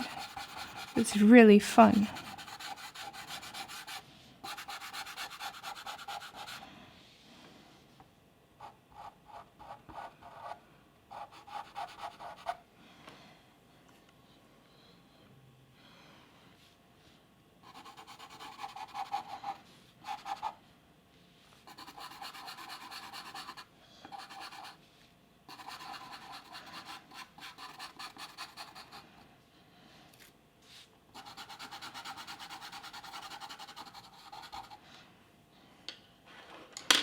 Right, let's continue with the 770 for a bit. Can also go over the black.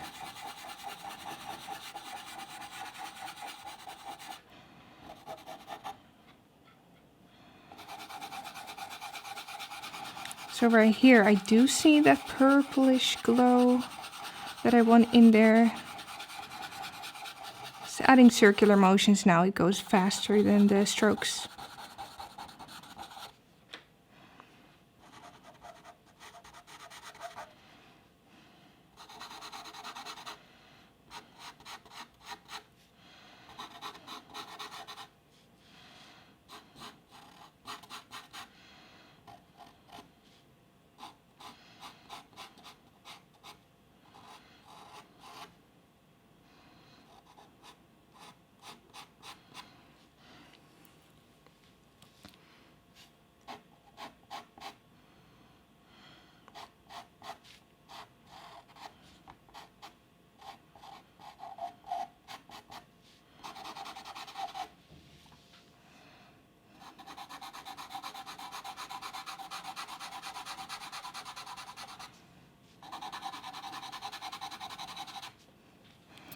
And this doesn't need to be super tidy because there's lots of texture in the beak. So I'm just going all kinds of directions, filling this up. You can still see a bit of the paper showing through, which is no problem. And then this part is more bluish. So we'll add that with other tones.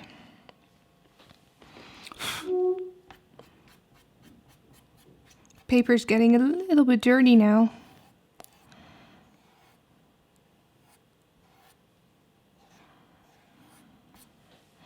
Carefully removing some of the dust with the kneaded eraser. Not by rubbing or rubbing, just carefully going.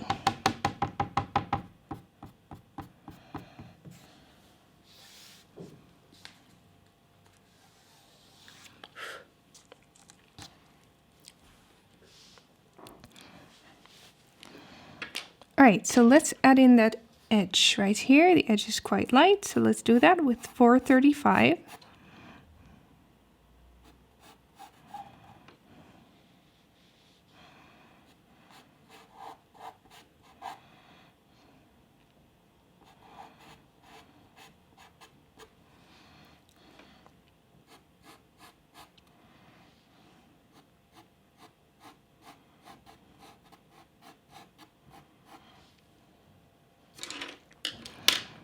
All right, and then the rest, let's build it up with some gray and some blue. So I'm getting 724, rather light cool gray, so it will fit well with the blue.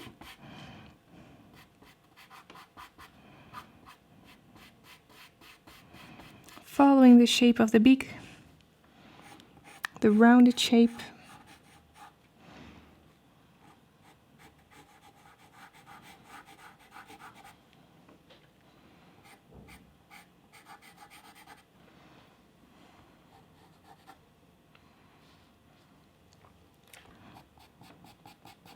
Can highlight a little bit right here.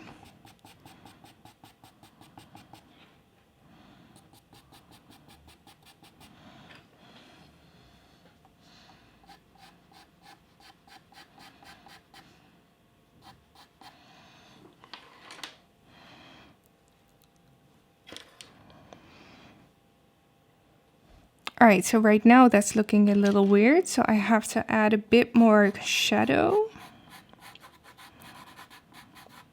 Back to the 770. Add some shadow next to the beak.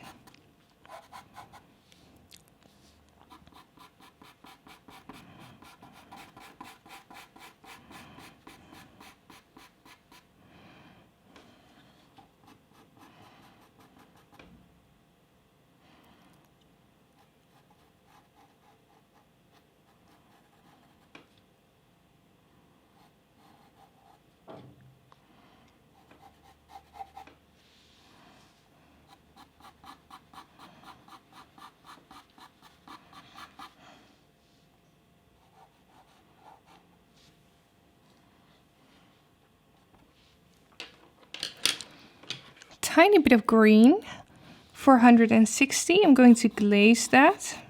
A bit more shine on that beak.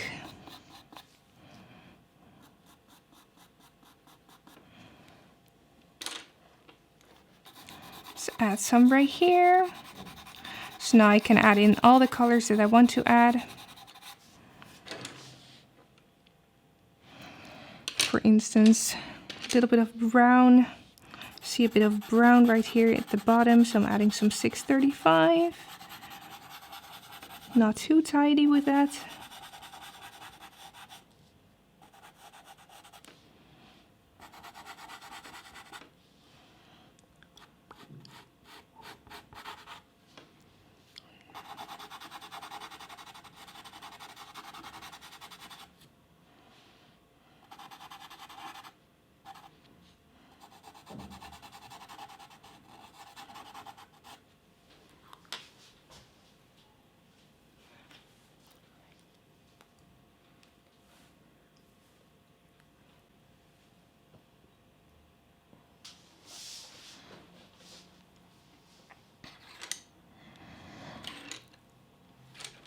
Okay, and then I also want to add some purple, some 640.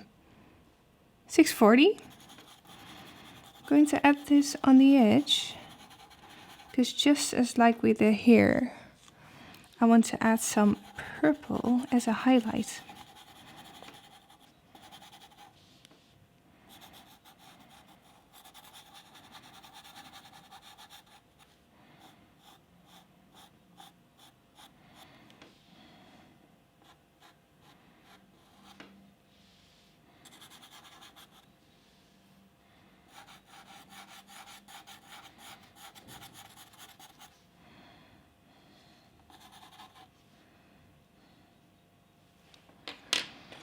And then with 642, I'm going to add the real highlight color.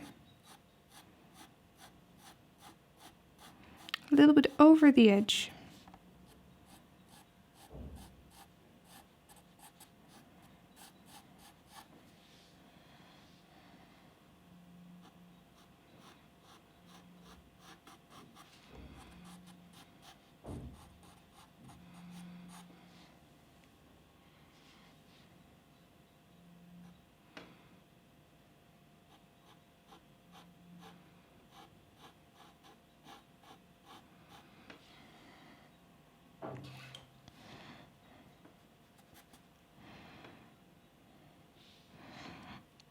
Right, maybe you can do a little bit of highlighting on the bottom edge as well to separate it from the inside of the beak. A little bit of that.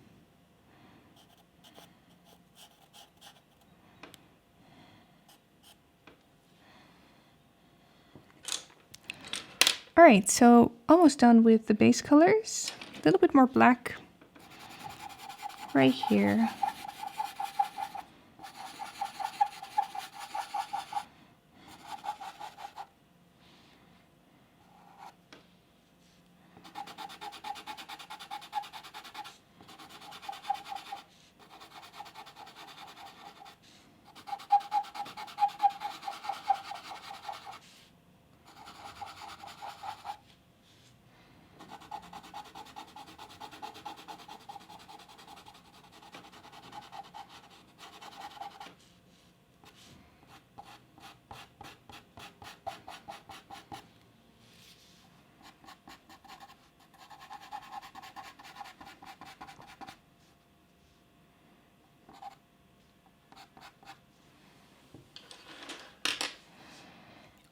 Right now, this little piece which needs to be filled up a little bit more.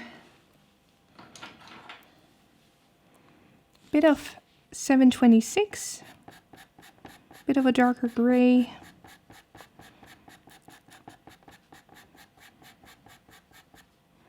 Right.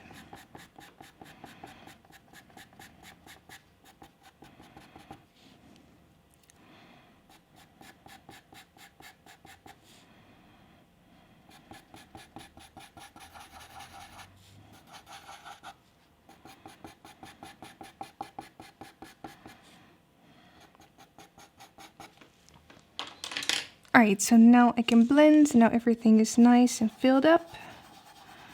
Doing that in circular motions with, I would say, a light to medium pressure.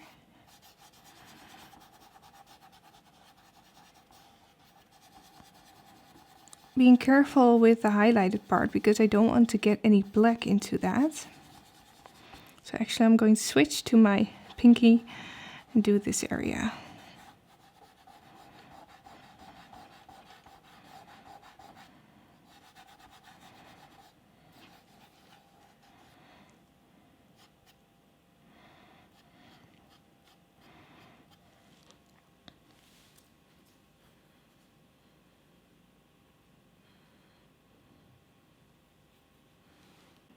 Alright, so I want to start adding some detail to the beak. So what I'm going to do is add those lines in there that you can see and those damagey parts. I'm going to do that with blue again, just like I did with the bottom. So I take a 435. I'm going to look at all the patterns that I see in there.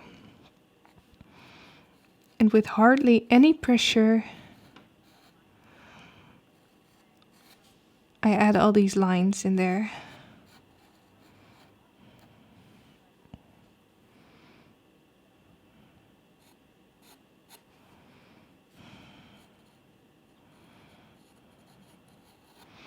It's quite important to follow the shape of the beak, like you see these curvy lines right there, and they go over the top like that. Gives a lot of shape to the beak.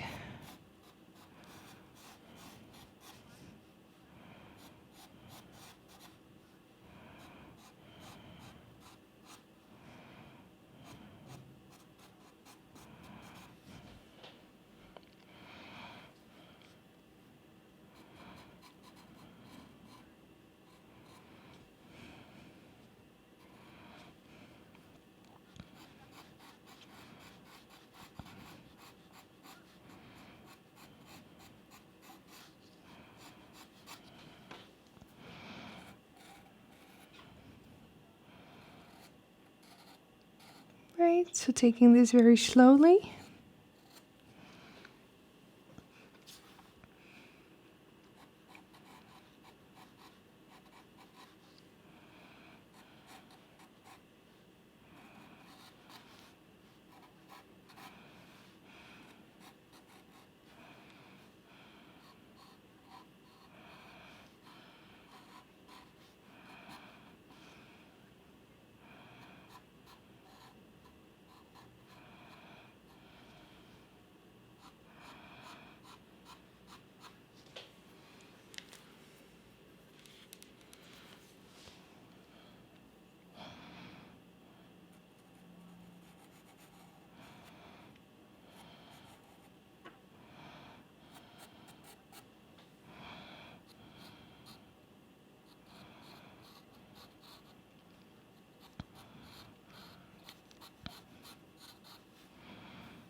Keeping these lines very random.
Alright, so this is only the first layer of lines of damage, so we're going to be adding more of that as well.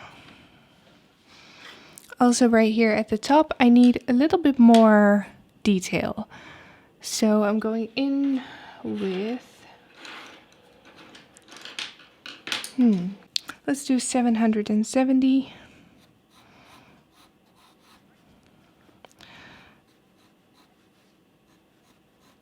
Add some more darker grooves as well.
All right.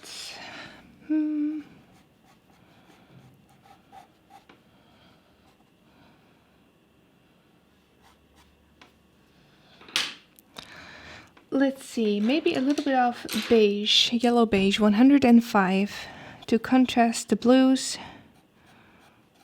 It's also a bit of a lighter color, so I can add the even lighter lines. And I try to not blend too much with my finger, but if it's necessary, if the line is too harsh, I can tap it a little bit.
Alright, and then I see a white dot as well.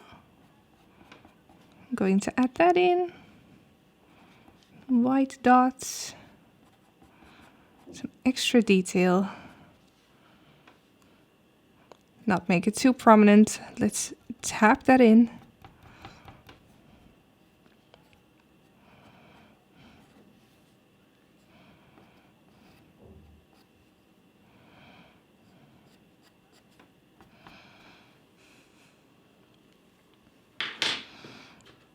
And then I am going to put some extra depth, some more black, in between these darker lines here and there.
So the black makes sure that the light in between is standing out more, so then the beak gets more shine.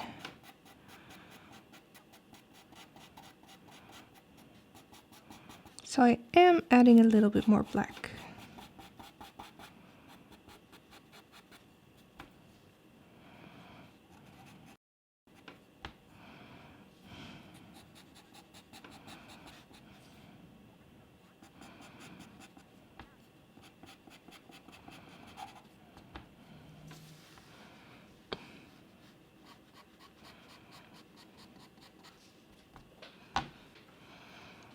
Maybe a little bit of blue glazing again, just on this center area.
Okay, and then we have this little area above the beak, which I'm also going to fill in with, oh, I see a little bit of purple.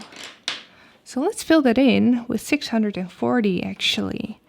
Then I'm going to be darkening it up quite a lot. This area actually seems a little purple. Carefully add that.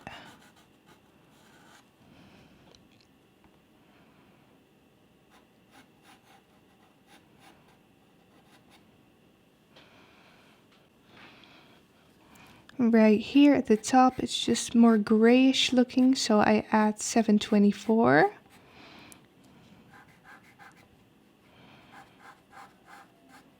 As a base.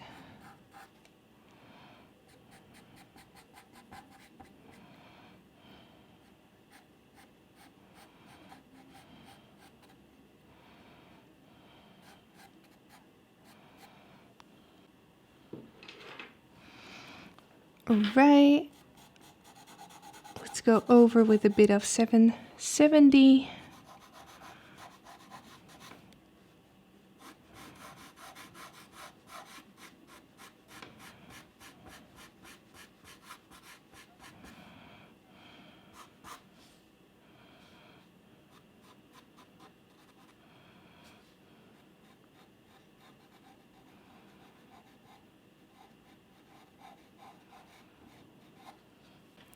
And add in black.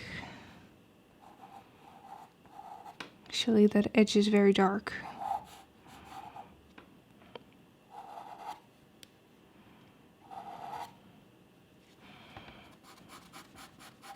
Let's go over with black to darken this up as well.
Right, a little bit of detailing on that area with some blue and some gray probably. Let's do gray, the 724 again.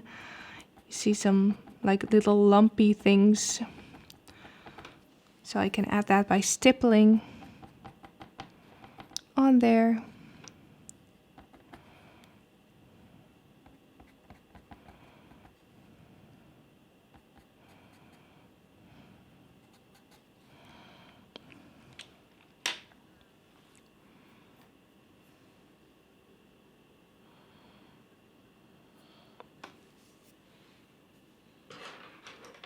And actually, let's go in with 722. Even lighter gray. Do some highlighting on here and here on the edge.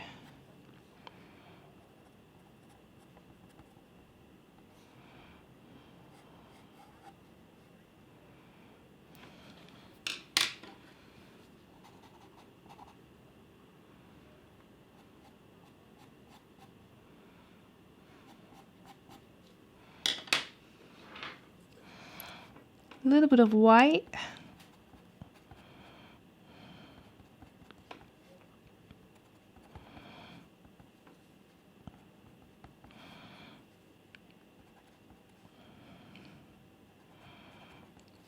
All right.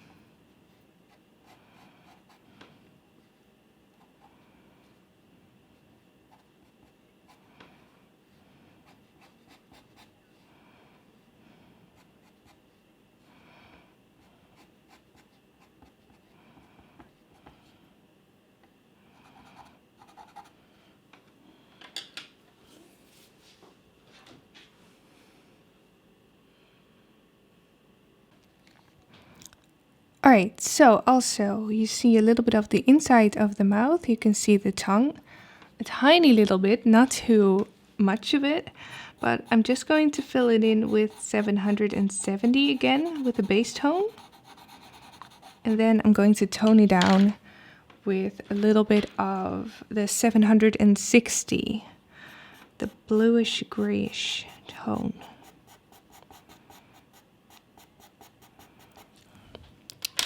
Then the tongue doesn't need too much detail anymore. I do need to separate it nicely from the beak, so I'm going in with black.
And then you also see a little bit of a greenish area in the mouth. So I'm also going to put that in.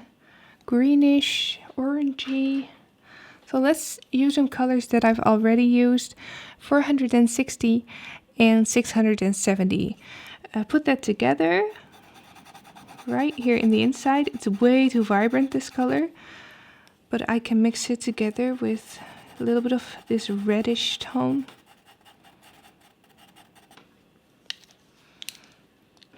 Tiny little bit of yellow, 690. Then we get more or less the right tone there.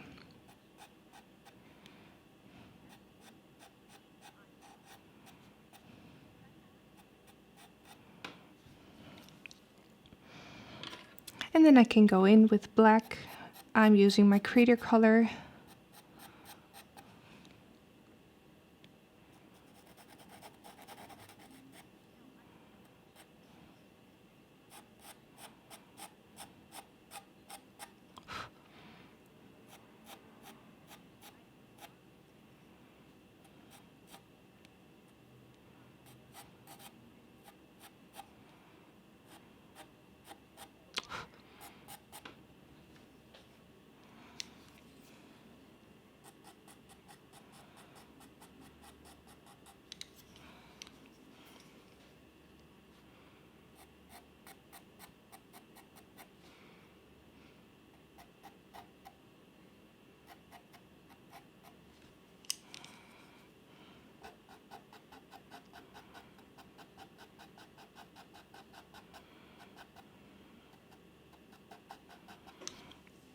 I really have to make sure that this area is not too vibrant here in the center.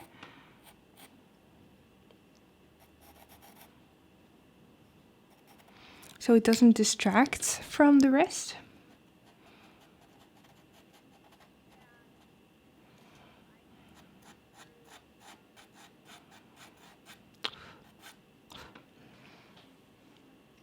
I think that's good. Let's leave it like that.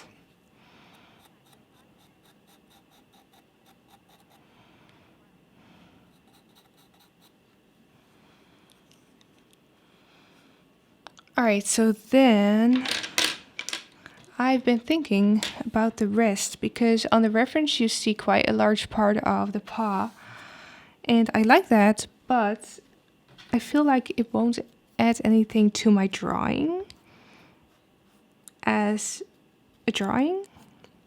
So actually I've been thinking about not leaving or not adding that paw in there.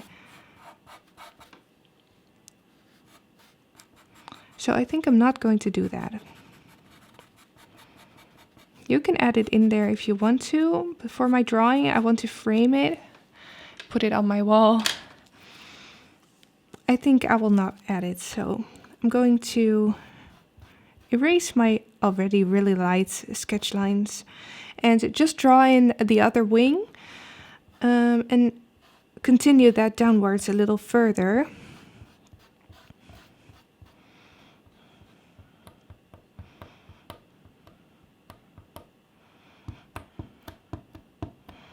Being careful with erasing on pastel mat.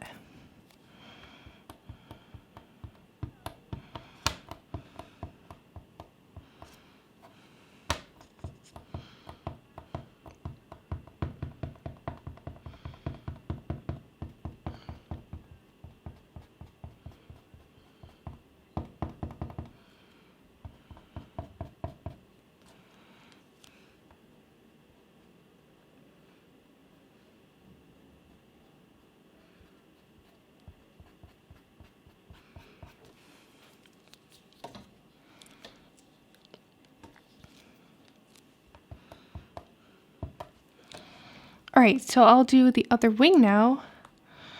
Just continue it downwards like the paw isn't there.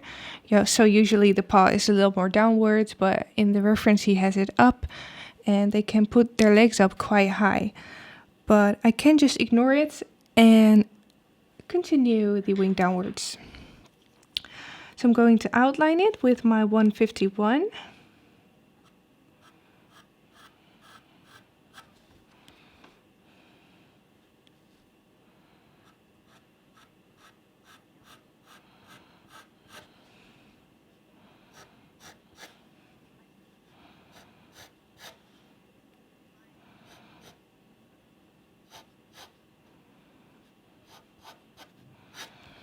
And then I'm also going to let it fade out, just like the other wing. I need to finish this a little bit more, make it a little bit more tidy.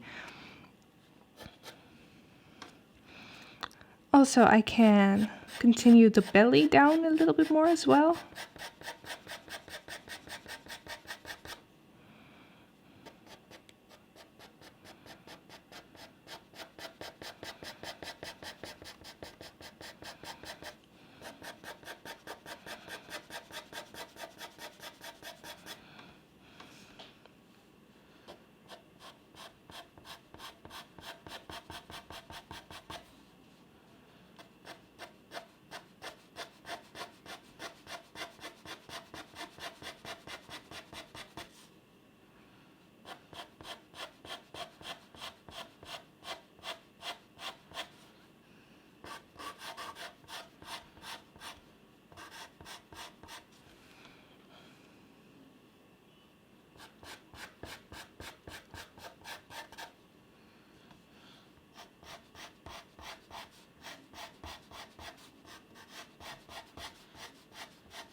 Alright, so let's fill this in.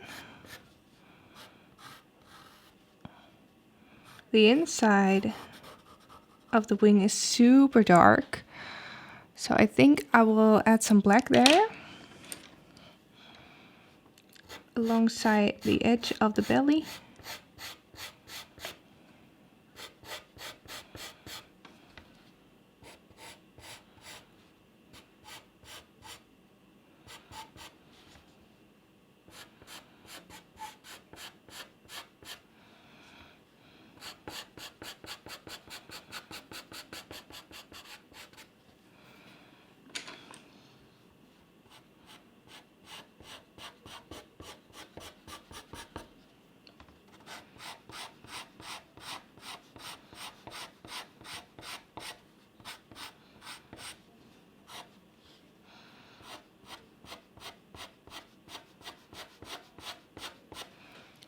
And then just let that fade.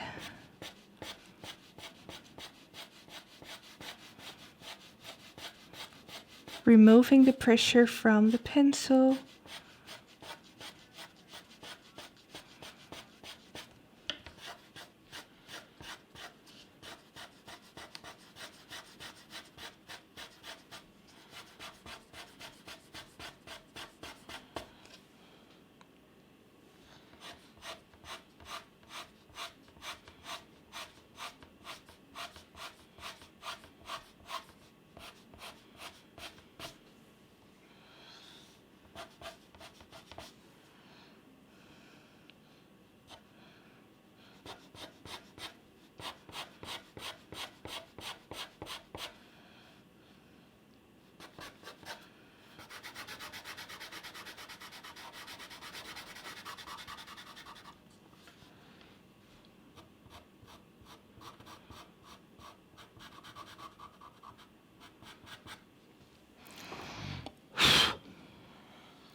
Okay, and then along the edge of the belly or the neck, I can add a little highlight. Just blend this out first.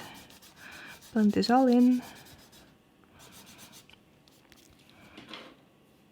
And I'm going to add just a little bit of, let's do a little more of this color, 642.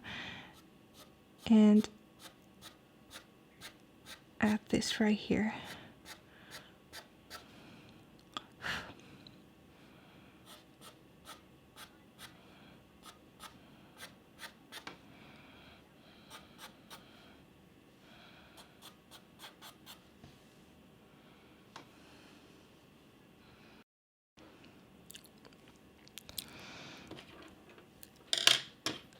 All right, a little bit of 770 now.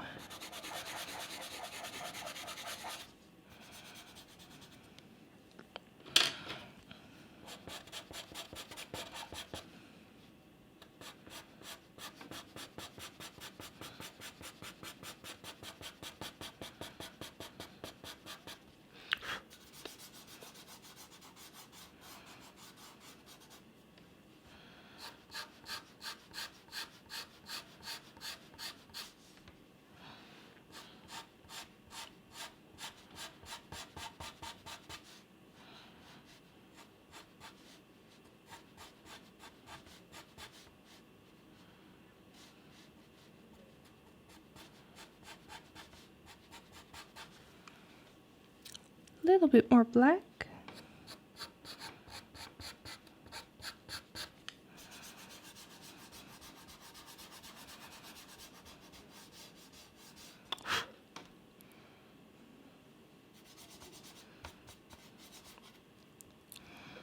All right, so now we also need some detail in this wing. So I'm going to be adding some lighter blue, maybe even some of that green. I might like that. So the 460. Let's add a bit of that. You don't see much feather texture, but I'm just adding this alongside the edge.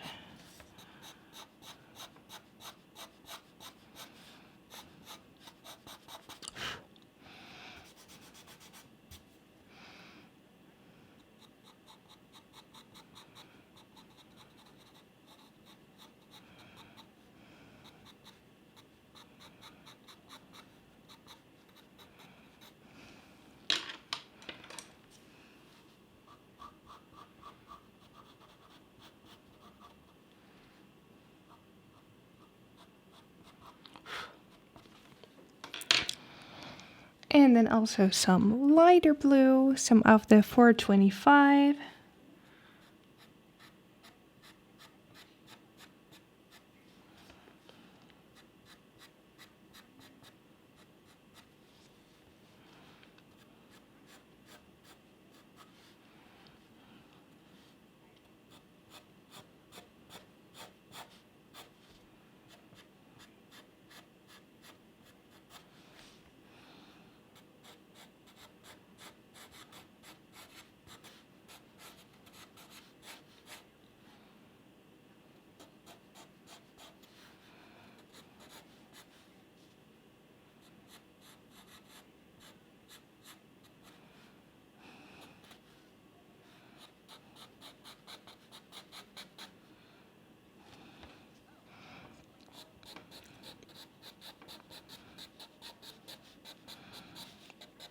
And I can also add some feathers with 425 on this very dark part. Though I don't want too many details here because I want to make it fade.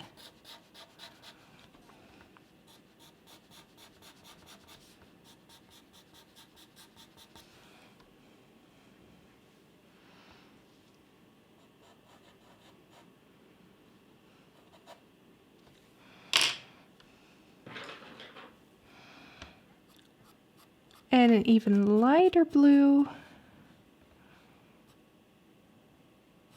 just to highlight the top of the wing.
Alright, so we're almost there.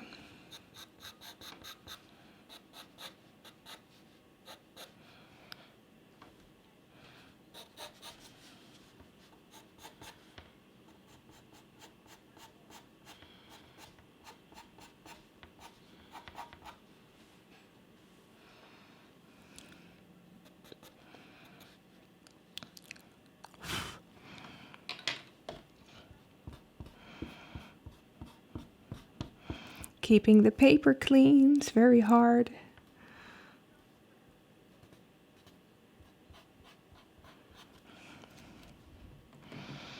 So now actually we're already ready for the final details. So I am going to darken up here and there, like here. I'm going in with my creator color to darken this area up.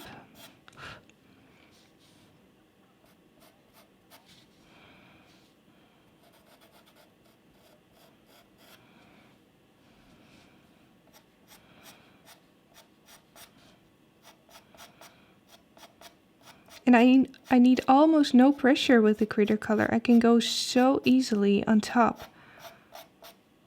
of all the other layers.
All right.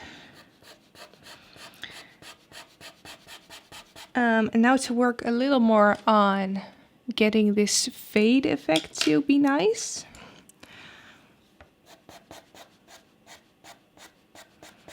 Maybe I need to add some lighter blue as well.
Let's get some of the, what was it, 425?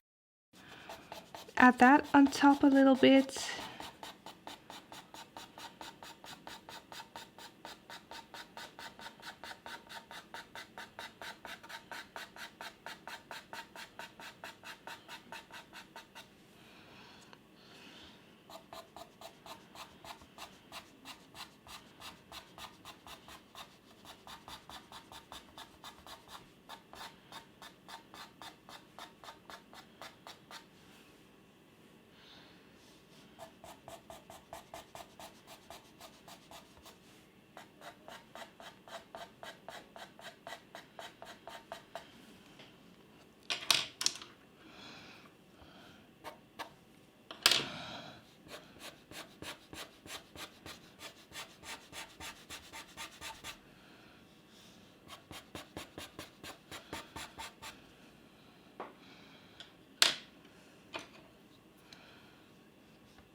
Alright, so I don't want to do too much blending to the edge.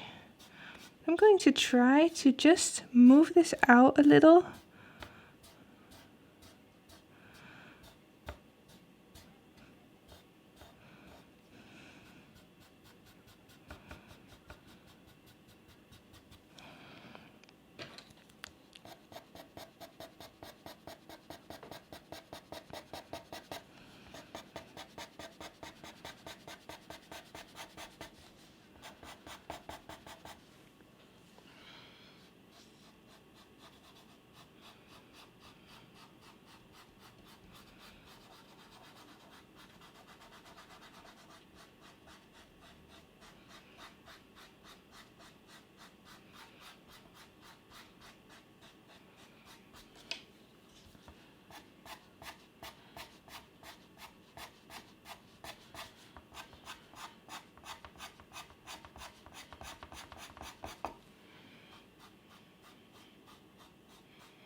So I'm just going back and forth right now, changing some little details, adding final touches.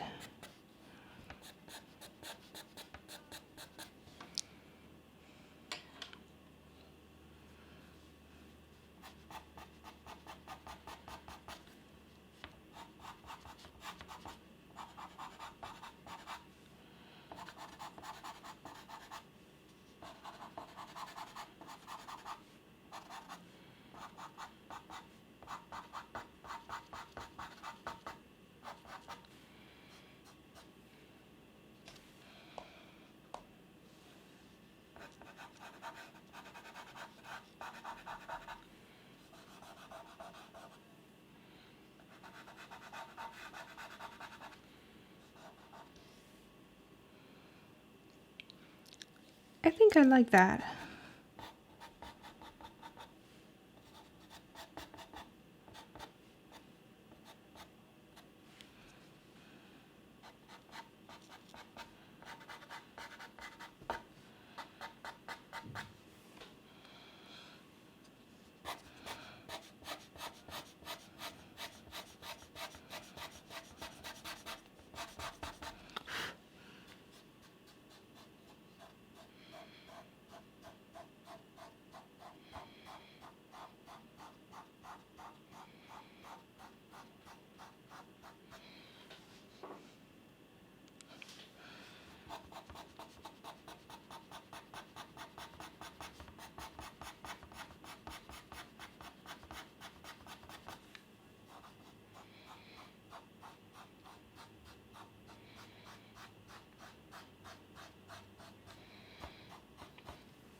So I don't want to draw the details all the way to the edge, but I am going to take the feathers a little bit more towards the bottom.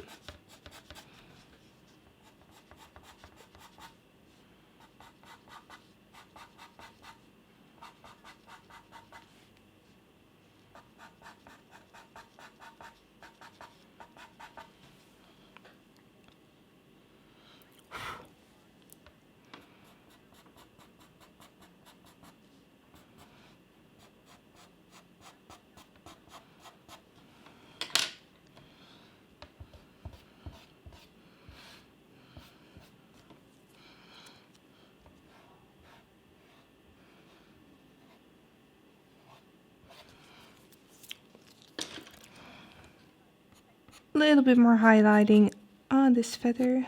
I find it a little bit too flat.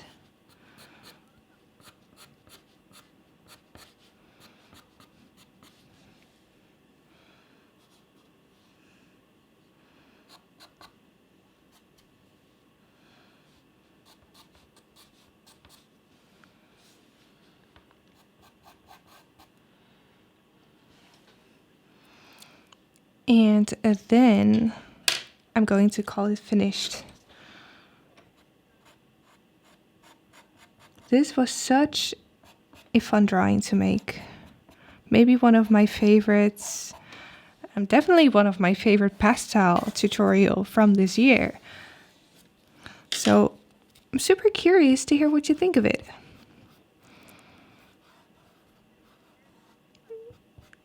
And as I said, feel free to add in the paw if you want to. Let's zoom out a little bit, see how it looks like. I like this better. It looks a bit more...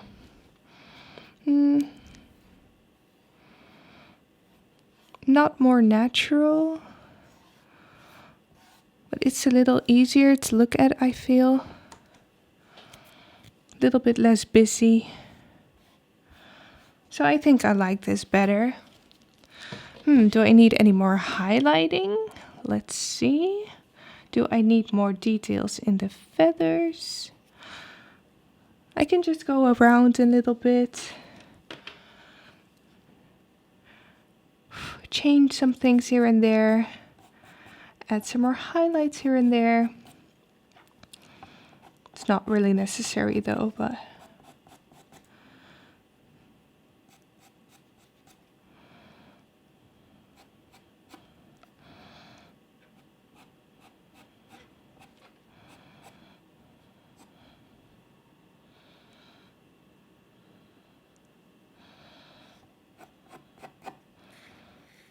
I really want to do more birds. Birds in pastel are very fun. So you can always let me know, of course, if you want me to do more of these subjects. And also let me know if you like these larger pastel drawings. Because I really enjoy them, so I'd love to do more.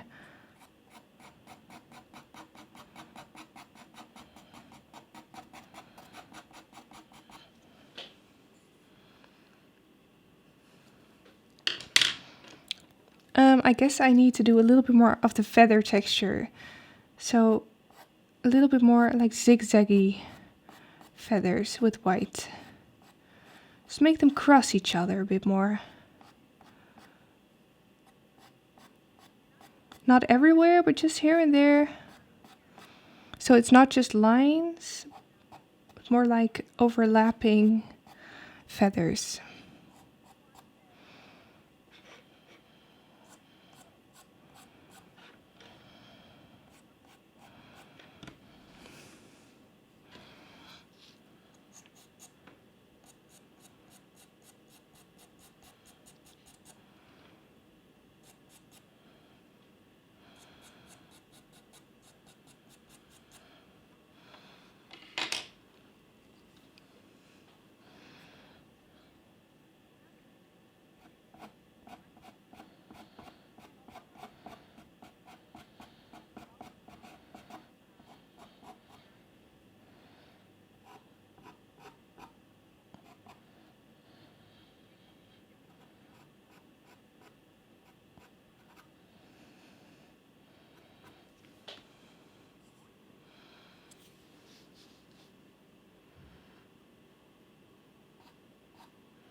Okay, so right now I'm just doing the final things, adding the final feathers and the final shadows in between the feathers. So that's what I'm doing now with the 151.